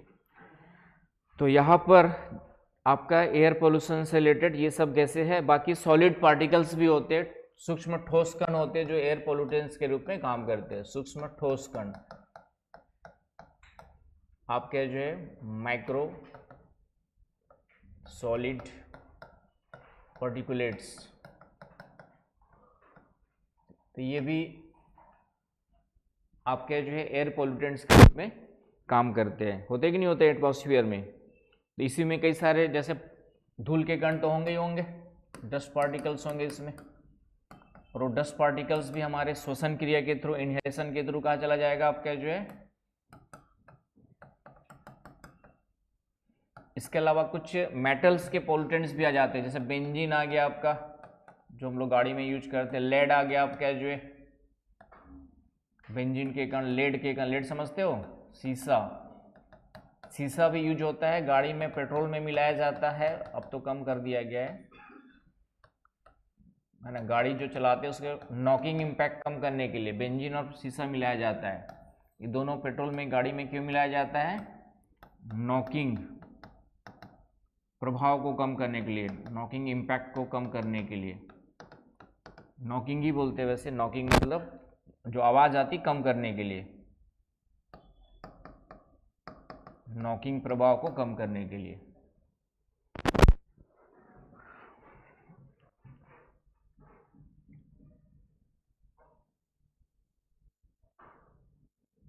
आया समझ में? आ रही बात? नहीं आ रही समझ में? तो ये सब कण भी होते हैं जो पॉल्यूटेंट्स के रूप में, जो इंडस्ट्रियल चिमनी है वहां से निकलते हैं। कुछ कितना लिख लिया? कुछ नॉकिंग इम्पैक्ट मतलब जो आवाज़ आती है ना गाड़ियों में, उसको कम करने के लिए हम लोग बेंजीन, लेड वगैरह मिलाते हैं। और जो इंडस्ट्रियल चिमनी होती, चिमनी समझते हो, औद्योगिक धुआं, तो चिमनी में भी कई सारे सॉलिड पार्टिकल्स होते हैं ना, कुछ आपके जो है वो भी नुकसान पहुंचाते हैं। तो ये सब चीज़ें याद रखनी है।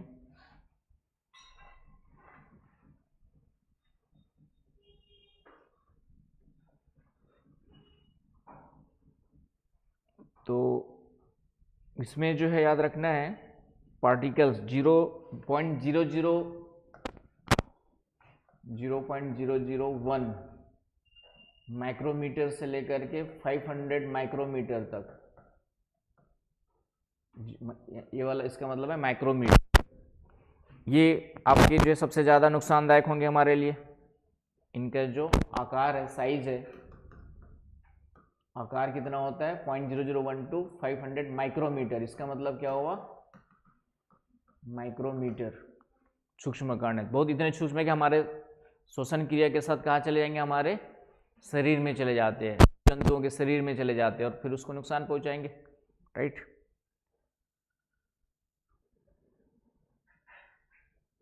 तो 10 माइक्रोमीटर से कम वाले पोल्यूटेंट्स के रूप में काम करते हैं।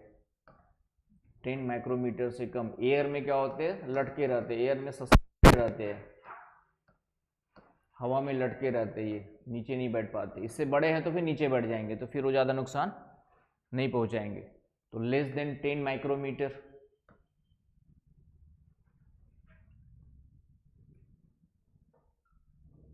आया समझ में? तो ये सब पॉइंट्स याद रखने हैं आप लोग को थोड़ा सा।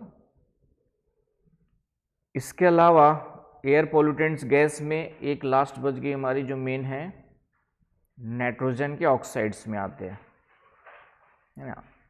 तो सीसा, बेंजीन, है ना, सीसा हो गया आपका, ये हो गया आपका सीसा, लेड, बेंजीन हो गया, ये सब कहाँ यूज होते हैं बता ही दिया, सॉलिड पार्टिकल्स में आएंगे। इसके अलावा कैडमियम भी होता है जो नुकसान पहुंचाता है, कैडमियम, कैडमियम, कैडमियम भी होता है जो नुकसान पहुंचाता है। कैडमियम रिस्पिरेटरी पॉइजन की तरह काम करता है और ब्लड प्रेशर बढ़ा देता है। बेंजीन से ब्लड कैंसर होता है। बेंजीन से क्या होता है आपका? बेंजीन जो है ब्लड कैंसर के लिए रिस्पॉन्सिबल होता है। ब्लड कैंसर को ल्यूकेमिया कहा जाता है। हिंदी में रक्त cancer, leukaemia, leukaemia, leukaemia benzene से।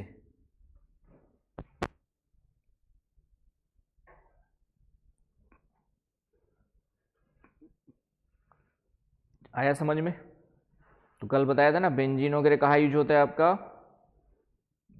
है ना, बेंजीन, टॉल्यूइन और जाइलिन वगैरह कल कुछ कहीं तो देखा था ना हमने, कल ही देखा था ना, वो सब आपके अलग अलग चीज़ों में यूज होते हैं ना। हाँ, लेड से हमारा नर्वस सिस्टम डैमेज होता है। लेड से क्या होता है आपका, सीसा से तंत्रिका तंत्र, नर्वस सिस्टम डैमेज होता है, तंत्रिका तंत्र, नर्वस सिस्टम मतलब ब्रेन सिस्टम हमारा। इससे जो है तंत्रिका तंत्र डैमेज होता है, किससे, मरकरी से, सॉरी लेड से, सीसा से। शीशे की मात्रा यदि हमारे शरीर में पहुंच गई तो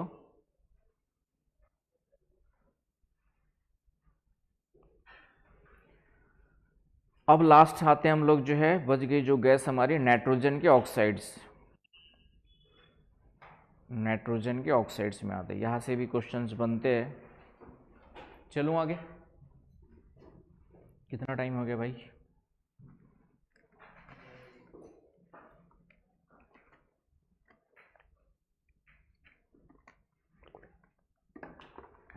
तो नेक्स्ट हमारा है नाइट्रोजन के ऑक्साइड्स।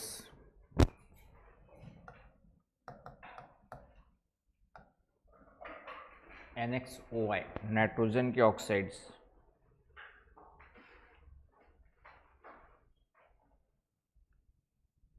तो इसमें nitrous oxide, nitric oxide, nitrogen dioxide सब आ जाती है, समझ में आया? नाइट्रोजन डाइऑक्साइड आ जाएगी, NO2, N2O, ये नाइट्रस ऑक्साइड हो गया आपका। ये नाइट्रोजन डाइऑक्साइड हो गया, नाइट्रोजन ट्राइऑक्साइड हो गया, समझ में आया? तो सब इसके अंतर्गत ही आएंगे। इसमें ये ग्रीन हाउस के रूप में काम करती है, ये ग्रीन हाउस गैस के रूप में काम करती है। GHG का मतलब ग्रीन हाउस गैस, N2O। तो नाइट्रोजन वैसे ये भी हमारे लिए क्या है, नाइट्रोजन भी पौधों के लिए न्यूट्रिएंट्स है, लेकिन एटमॉस्फेयर में फिर से ज़्यादा मात्रा में हो गई तो नुकसान पहुंचाएंगी ऑक्साइड्स के रूप में। जैसे मैंने कहा यहाँ पे नाइट्रोजन है, वो हमारे लिए नुकसानदायक नहीं है, लेकिन वही जब ऑक्सीजन के साथ किसी विशेष स्पेसिफिक कंडीशन में क्रिया कर लेती है तो नाइट्रोजन के ऑक्साइड्स बनते, तब वो फिर पॉल्यूटेंट्स के रूप में काम करने लगती है। तो नाइट्रोजन अपने आप में पॉल्यूटेंट्स नहीं है, ऑक्सीजन के साथ एक्टिव होने के बाद वो पॉल्यूटेंट्स के रूप में काम करती है। और सबसे इंपॉर्टेंट मैंने फिर से कहा, नाइट्रोजन के ऑक्साइड में एसिड रेनफॉल के लिए फिर से ये भी रिस्पॉन्सिबल है, अम्ल वर्षा के लिए बताया था अभी, उसके लिए रिस्पॉन्सिबल हो जाएगा। चलते हैं, नाइट्रोजन की उत्पत्ति जो होती है, इसका सोर्स क्या क्या है देखेंगे मेन आपका। पहले तो ये सोर्स नींद आ रही क्या किसी को? पढ़ना तो पड़ेगा, ठीक, IAS बनना है तो। अब इसमें मैं इधर उधर जाके कविता कहानी भी नहीं सुना पाता एनवायरनमेंट में इंटरनेट करने के लिए। तो नाइट्रोजन के ऑक्साइड्स में मुख्य रूप से ये भी निकलती है आपकी जो है ऑयल और कोयले के जलाने से, ऑयल रिफाइनरी से,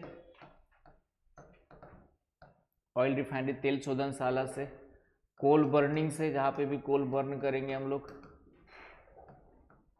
ऊपर जो जेट प्लेन्स उड़ते हैं तो उसमें भी पेट्रोल ही है मेन आपका। तो ये जेट प्लेन से ऊपरी अपर एटमॉस्फेयर में पॉल्यूशन फैलाती है, समताप मंडल के पास, नियर स्ट्रेटोस्फियर।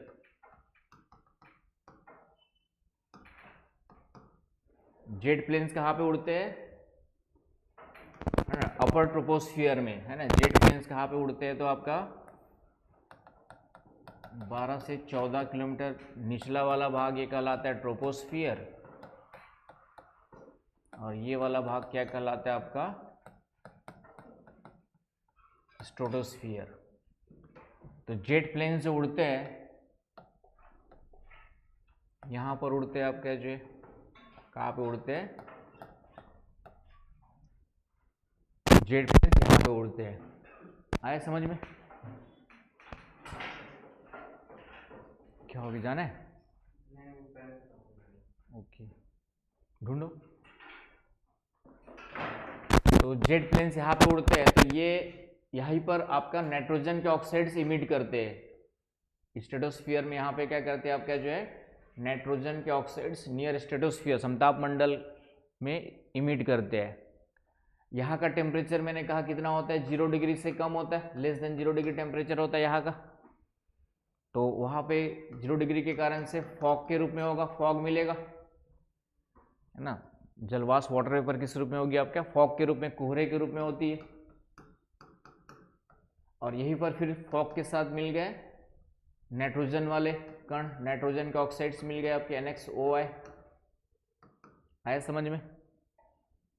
यहीं पर ओजोन भी मिलती है, यहीं पर क्या मिलती है आपकी? ओजोन भी मिलती है। तो इसको हम लोग कहते हैं फोटोकेमिकल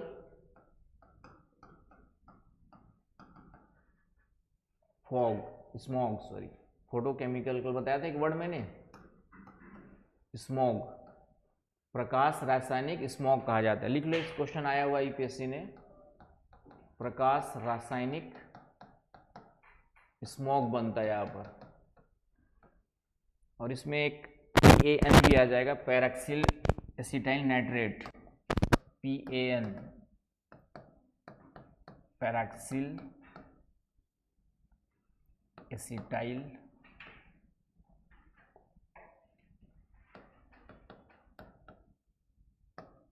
नाइट्रेट। ये भी एलिमेंट्स बनता है वहाँ पे पेन करके, क्योंकि इसमें भी नाइट्रोजन है आपका, नाइट्रेट बन रहा है। तो इन सभी का कॉम्बिनेशन क्या कहलाता है? फोटोकेमिकल स्मॉग कहलाता है। ये क्वेश्चन यूपीएससी ने पूछा हुआ है।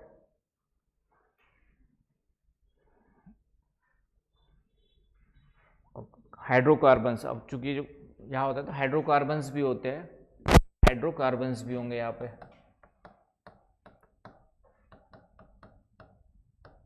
हाइड्रोकार्बन वही बेंजीन वेंजीन सब हाइड्रोकार्बन से आते हैं, एल्डेहाइड वगैरह।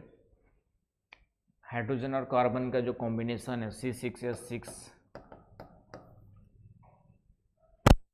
तो इन सब को मिला के फोटोकेमिकल स्मॉग कहा जाता है।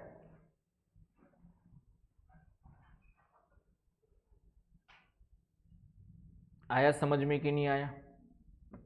तो यहाँ पर जो है इस ऊपर अपर एटमॉस्फेयर में फोटोकेमिकल स्मॉग बनता है। फोटोकेमिकल स्मॉग का मतलब ये सब आपस में फोटोकेमिकल स्मॉग कहलाते हैं। इसमें नाइट्रोजन के ऑक्साइड्स भी होते हैं, ओजोन भी होती है, पेन जो बनता है भी नाइट्रोजन से ऑक्सीजन वगैरह की क्रिया और सब क्रिया करके बनता है, और कुछ हाइड्रोकार्बन्स होते हैं, क्योंकि कोयला या पेट्रोल जलेगा तो पेट्रोल अपने आप में हाइड्रोकार्बन्स है कि नहीं? कोयला, पेट्रोल, डीजल, ये सब क्या हाइड्रोकार्बन्स है। समझ पा रहे हो मेरी बातें, है ना? क्वेश्चन यहाँ से एक क्वेश्चन रहेगा ही रहेगा। तो इसको हम लोग फोटोकेमिकल स्मॉग के रूप में ध्यान रखना है। तो ये हो गया आपका नाइट्रोजन के ऑक्साइड्स। तो ये हो गए आपके एयर पोल्यूटेंट्स में। तो एयर पोल्यूटेंट्स कौन कौन से है, क्या क्या है? मेरे ख्याल से मैंने लगभग सभी कुछ आपको अच्छे से बता दिए है। कोई आपको जो है समस्या नहीं होनी चाहिए। तो यहाँ तक किसी को कोई समस्या है तो बताएं। अब इनको कंट्रोल कैसे करना है उस पर आते हैं हम लोग। चले आगे। तो ये हो गए आपके पोल्यूटेंट्स सोर्सेस, यहाँ से क्वेश्चंस बनते हैं, इसीलिए मैंने यहाँ पे आराम से आप लोग को डिटेल में बता दिया है। क्या?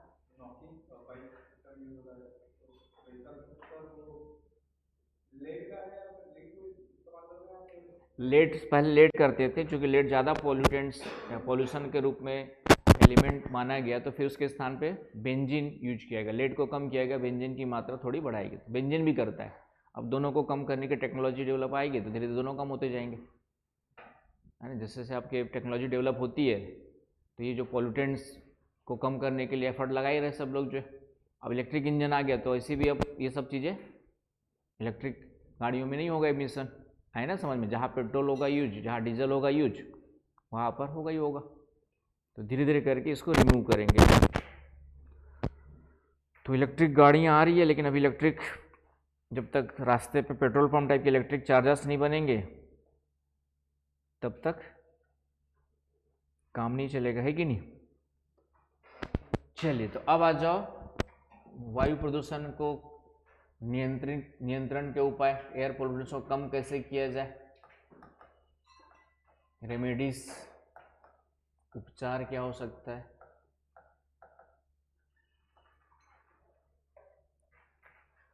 आपका जो है पॉल्यूशंस को कम करने के लिए, तो भारत में, बाकी तो देखेंगे, सामान्य एक है वायु प्रदूषण नियंत्रण अधिनियम 1981,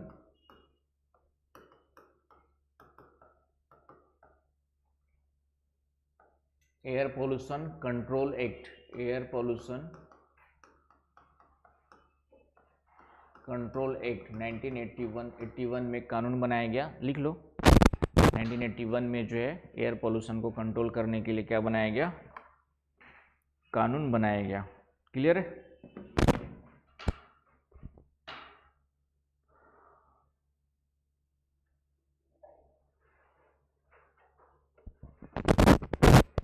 तो इस कानून के तहत हम लोग क्या करते हैं,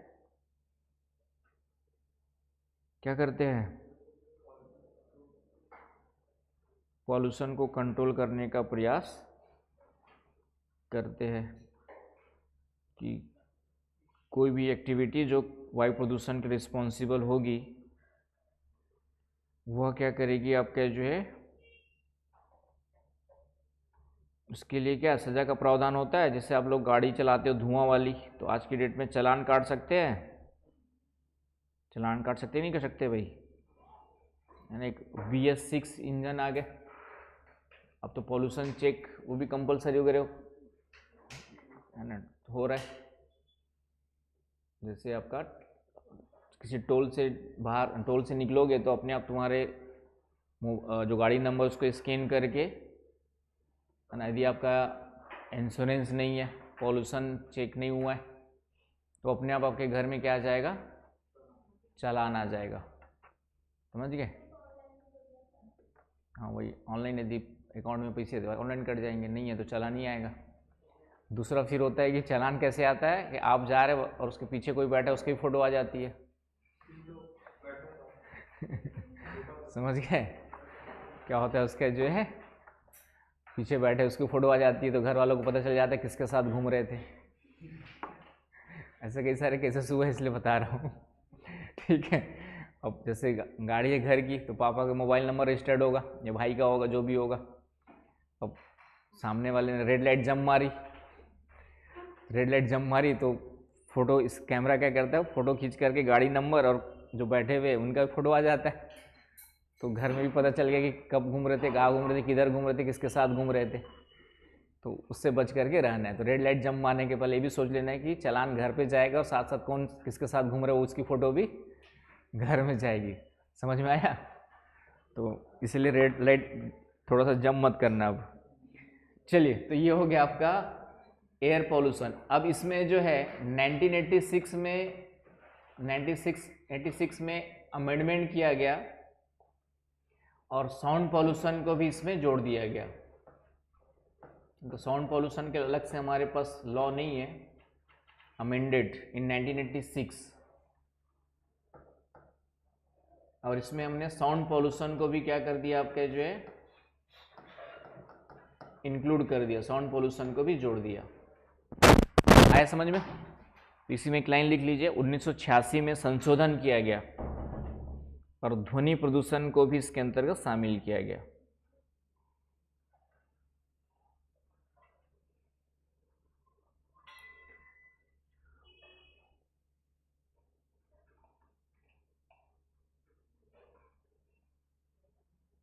आया समझ में।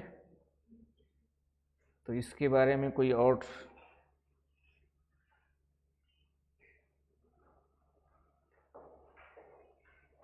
चलूं आगे। तो इसके बारे में आपके प्रिंटेड नोट्स में ऐसा कुछ है नहीं कि जिसको समझाया जा सके,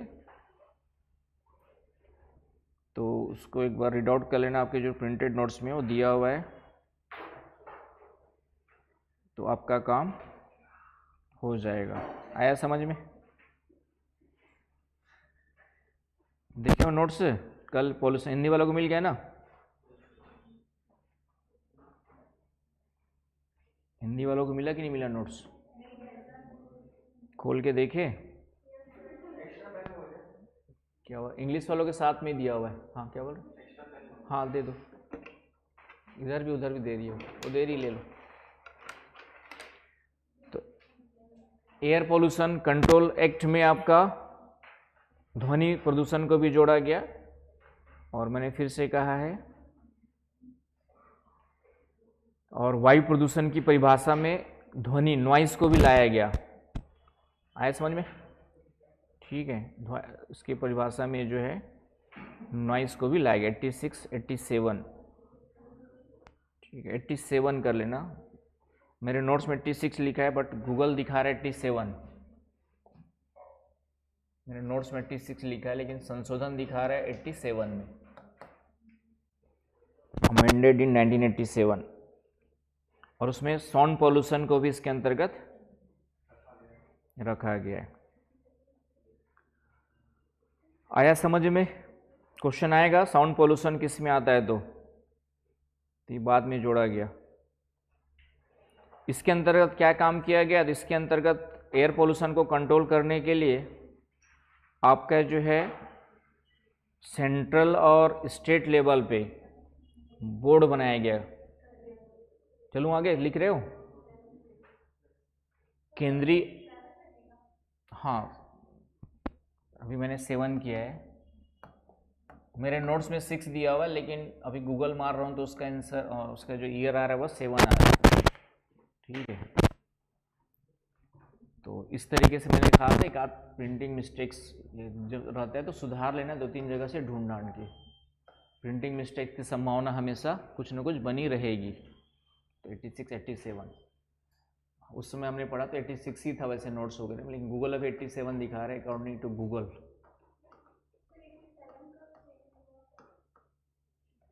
क्या 87 का वो मतलब? मैंने कहा कि 81 में बना था, मैंने 1986 लिखा था, उसको 87 में हुआ था गूगल के हिसाब से। बुक्स में मेरे नोट्स में मेरे 6 दिया हुआ है। एनीवे यहाँ पे कहना चाह रहा हूँ कि इसके अंतर्गत क्या काम किया गया, तो आपका केंद्रीय एवं राज्य प्रदूषण नियंत्रण बोर्ड बनाए गए। क्या बनाया गया? आपके जो सेंट्रल बोर्ड बनाए गए, central and state pollution control board बनाया गया। लिख लो आपका central and state air pollution control board बनाए गए।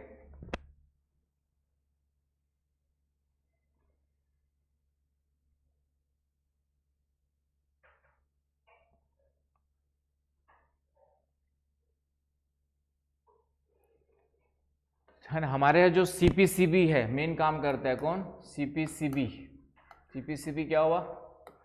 Central pollution control board. लेकिन ये CPCB की स्थापना जो है इस एक्ट के तहत नहीं हुई थी, ये वाटर पॉल्यूशन कंट्रोल एक्ट 1974 में हुई थी। इसको वहाँ पे भी पढ़ेंगे। वाटर कंट्रोल, इसकी स्थापना कब हुई थी? 1974 इसके एक्ट में हुई थी। वाटर पॉल्यूशन कंट्रोल एक्ट में हुई थी। वाटर पॉल्यूशन कंट्रोल एक्ट 1974 में लागू हुआ था, वहाँ पे आएगा नहीं, लेकिन यहाँ पे भी साइड में लिख लो। समझ पा रहे हो क्या बोल रहा हूँ? कि हमारे इंडिया में मेन रिस्पॉन्सिबल अथॉरिटी कौन सी है पॉल्यूशन कंट्रोल के लिए? CPCB। चाहे कोई भी पॉल्यूशन हो, चाहे एयर पॉल्यूशन हो, चाहे वाटर पॉल्यूशन हो, चाहे, तो हमारे यहाँ एयर पॉल्यूशन से पहले वाटर पॉल्यूशन एक्ट आया था। कब आया था हमारा? 1974 में आया था। लिख लो आपका water pollution control act. Water pollution control act, जल प्रदूषण नियंत्रण अधिनियम कब आया था? 1974 में। लिख लिया?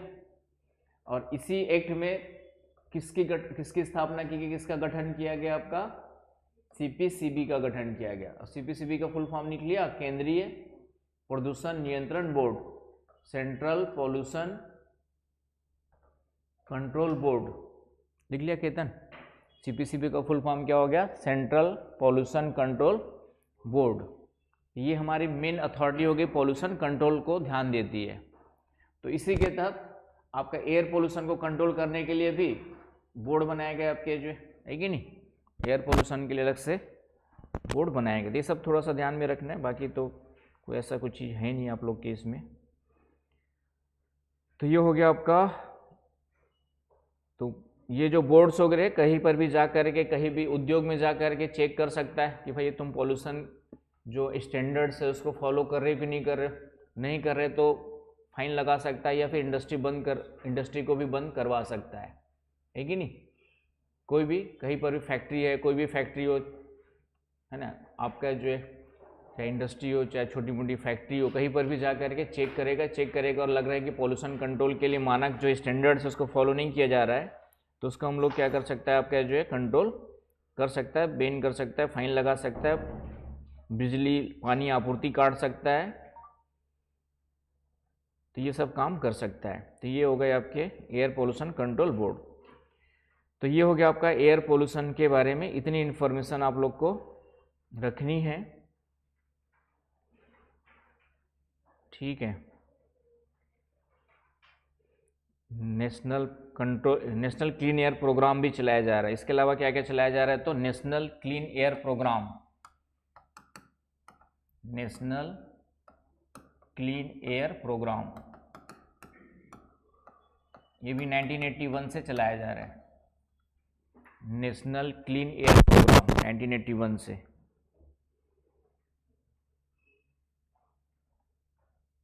तो ये सब प्रोग्राम्स भी है, बाकी सब में हम लोग काम ही कर रहे हैं। तो ये हो गया आपका एयर पोल्यूशन के बारे में। मेरे ख्याल से बाकी एक बार नोट्स जाके पढ़ लेना है, ऑलमोस्ट सभी चीज़ें मैंने कराई दिया है। इंडोर पोल्यूशन भी बता ही दिया था मैंने क्या होता है कि नहीं। और जो बीएस मानक है हमारे, बीएस स्टैंडर्ड्स जो बताया था अभी मैंने, यूरो वर्ल्ड में यूरो कहते हैं, और यहाँ पे क्या कहते हैं हम लोग, ट्रांसपोर्टेशन स्टैंडर्ड्स होते हैं। तो इसमें हम लोग किन किन चीज़ों को देखते हैं, नाइट्रोजन के ऑक्साइड्स को देखते हैं कि कितना नाइट्रोजन के ऑक्साइड्स इमिट कर रहा है, कितना नाइट्रोजन के ऑक्साइड्स क्या हो रहा है, इमिट हो रहा है। उसके अलावा सभी हाइड्रोकार्बन्स आ जाते हैं, ऑल हाइड्रोकार्बन्स,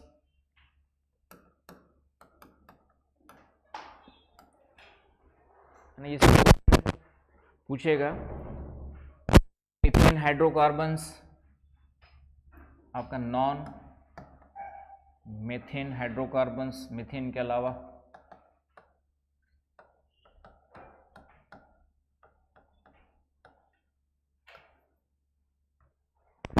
इसके अलावा कार्बन मोनोऑक्साइड का कितना इमिशन हो रहा है देखते हैं। और लास्ट जो है आपका धूलकण, पार्टिकुलेट मैटर्स, धूलकण कितना निकल रहा है।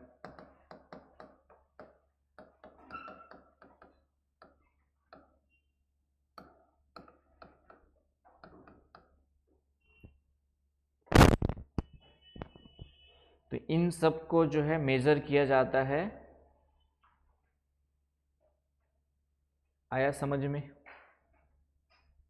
है ना। हाइड्रोकार्बन्स में बेंजीन वगैरह आएंगे। अब हम लोग जो शीशे का यूज है लगभग बंद कर दिया है, शीशे उसे का जो यूज है वो लगभग डीजल पेट्रोल में क्या हो गया, पहले यूज करते थे, लेकिन अब जो है क्योंकि वो हमारे ब्रेन सिस्टम को पूरा कोलैप्स कर रहा था, तो लेड का यूज हमने क्या कर दिया है, कंट्रोल कर दिया पूरी तरह से। बेंजीन यूज होता है उसके स्थान पर हाइड्रोकार्बन्स।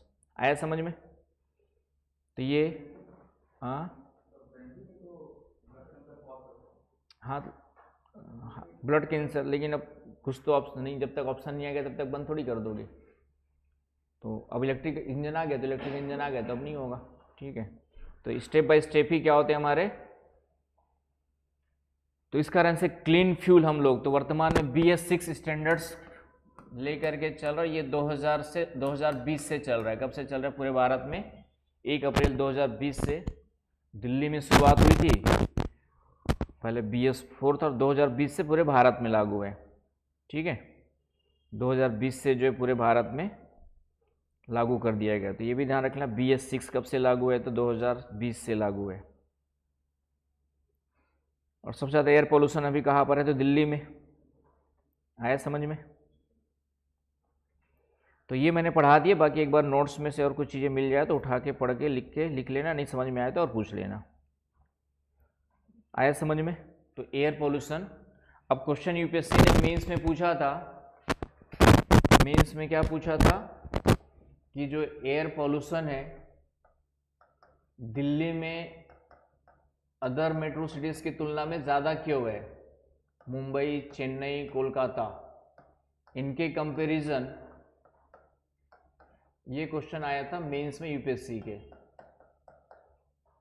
तो इसका आंसर सोच करके आना कल।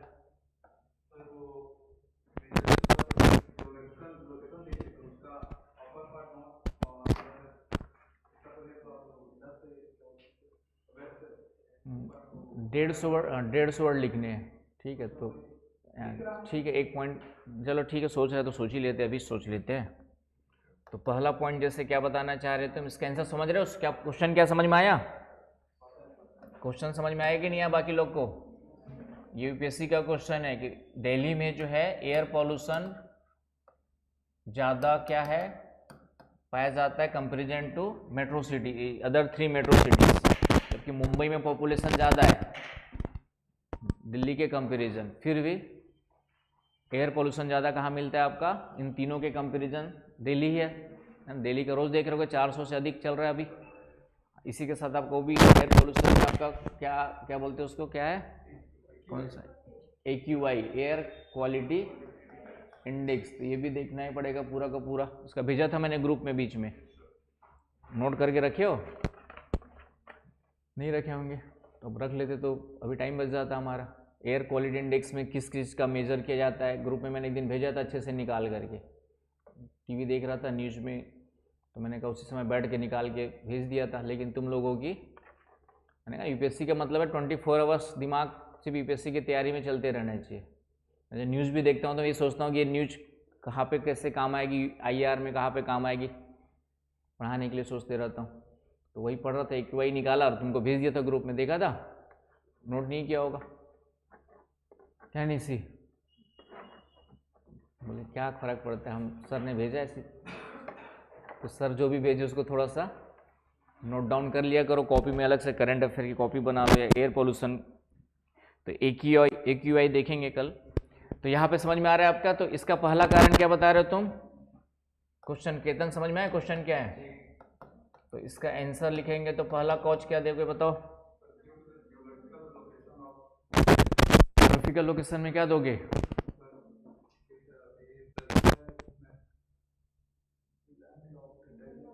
हाँ, सबसे पहला है आपका दिल्ली जो है लैंड लॉक्ड है। लैंड लॉक्ड मतलब स्थल से ही घिरा हुआ है।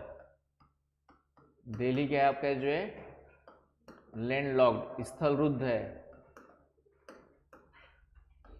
स्थल रुद्ध का मतलब, लैंड लॉक्ड का मतलब है जो स्थल से ही घिरा हो, जबकि तीनों किससे? समुद्र से घिरे हैं।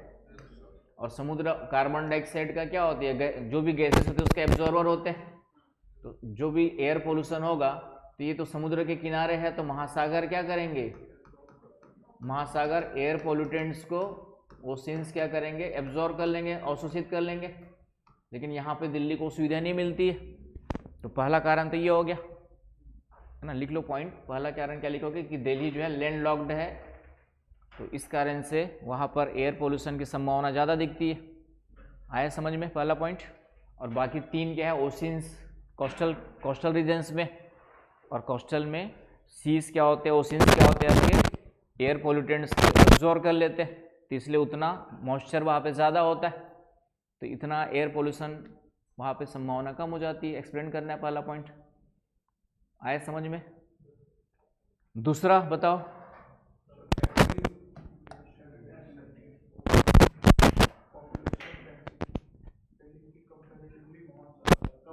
ठीक है, दूसरा लेकिन मेन, इसमें आएंगे तो खैर आ जाएंगे लास्ट में, लेकिन मेन है फॉरेस्ट। कि कंपेरेटिवली चेन्नई, मुंबई और कोलकाता के कंपैरिजन दिल्ली के आसपास फॉरेस्ट क्या है, कम मिलता है, सीधी सी बात है। तो दिल्ली में फॉरेस्ट क्या मिलता है आपका, कंपेरिजन टू 3 अदर्स बहुत कम मिलता है, कम ही नहीं बहुत कम मिलता है ना। मुंबई भी ठीक ठाक मिलेगा, कोलकाता के आसपास सुंदरवन डेल्टा है आपके आसपास, है कि नहीं, सुंदरवन फॉरेस्ट है। चेन्नई भी तटीय क्षेत्र में तो जंगल ज़्यादा ही मिलेंगे। तो एक दूसरा मेजर कारण क्या हो गया आपका, फॉरेस्ट। आया समझ में। तीसरा, दिल्ली का एक कारण बताया जाता है कि ठंडी से पहले इधर के जो किसान है वह क्या करते हैं, पलारी जलाते हैं, है ना। पराली मतलब आपका जो एग्रीकल्चर वेस्टेज अपशिष्ट बचा रहता है उसको क्या करते हैं, इधर पंजाब रीजन में किसानों के द्वारा पराली का जलाया जाना, है ना। पराली बोलते हैं ना, जो धान वान या गेहूं वगैरह का जो अवशेष बच जाते हैं, या सीधा इतना लिख सकते हो, burning of agriculture wastage in Punjab Haryana reason.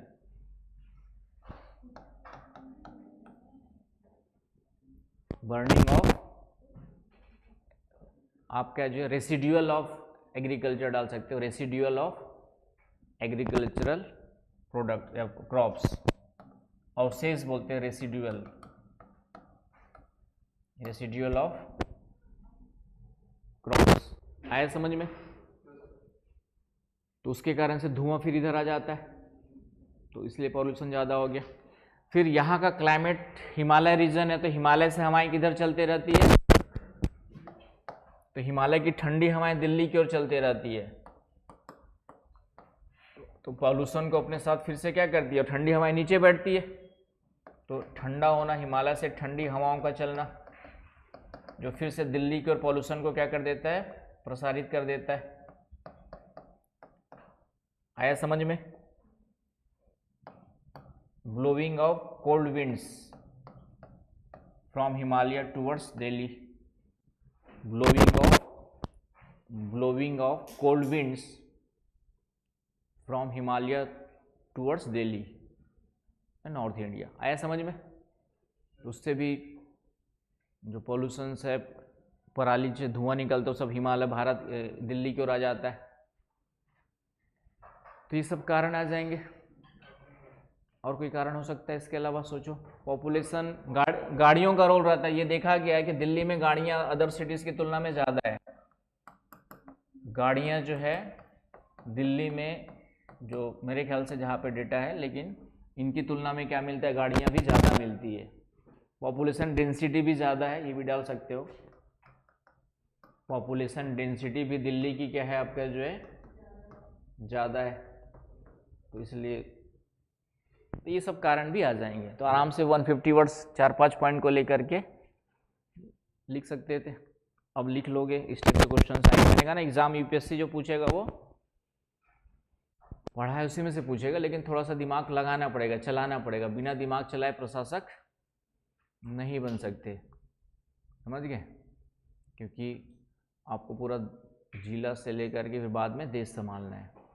पहले ब्लॉक तहसील संभालना है एसडीएम के रूप में, फिर उसके बाद धीरे से पंचायत सीईओ वगैरह बनाए जाओगे, फिर कलेक्टर उसके बाद बनते हो। वो भी तब बनोगे जब लगेगा कि नेता वेता तो तुम्हारे को काबिल समझते हैं, उनके साथ थोड़ा सा मिलजुल के काम करोगे। तो दोनों का अपना रोल होता है। करप्ट होते वो भी काम आते, जो ईमानदार होते वो भी काम आते हैं। जैसे कहीं पे अच्छा काम करवाना है मुझे, जैसे मैं चुनाव जीता, सीएम हूँ यहाँ का, मान लो थोड़ी देर के लिए ठीक है, तो अब मुझे अपने हिसाब से भी कई जगह काम चाहिए, है ना, कमाई भी करनी है नंबर 2 की।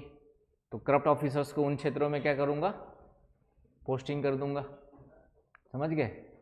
और कहीं पे मुझे अभी चुनाव नहीं जीता है मैंने, वहाँ कांग्रेस वाले हैं, मैं बीजेपी वाला मान लेता हूँ, ठीक है।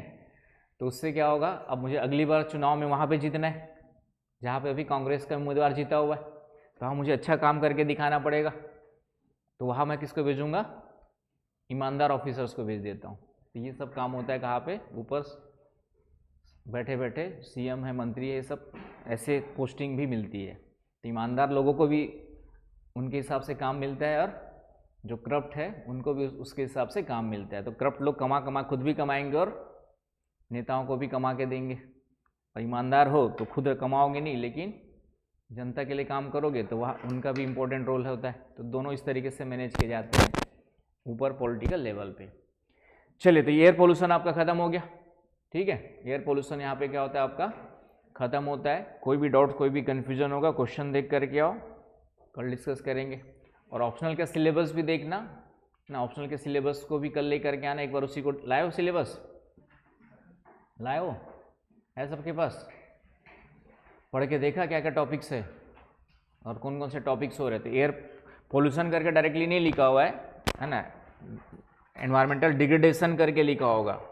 तो कॉन्सेप्ट वही है, बस उसमें थोड़ा सा चीज़ें और जुड़ जाएंगे, तो उसको अलग से डिस्कस करेंगे। तो ऑप्शनल का सिलेबस भी साथ साथ देखते रहो, क्योंकि ये सब चीज़ें पूरा का पूरा वहाँ पर भी एज इट इज़ काम आएंगी, वहाँ पर भी एज इट इज़ काम आएंगी आपको ऑप्शनल में भी। तो मेरे ख्याल से आज के लिए इतना काफ़ी है, ठीक है। और बाकी फिर अब ज़्यादा टाइम नहीं लगेगा, बाकी जो पॉल्यूशंस है उसमें जल्दी जल्दी हो जाएगा। एयर पॉल्यूशंस में थोड़ा सा ज़्यादा था, गैसेस वगैरह। बाकी साउंड पॉल्यूशन 15-20 मिनट में ख़त्म हो जाएगा। वाटर पॉल्यूशन में 2-3 कॉन्सेप्ट बताना है, वो काम आएंगे।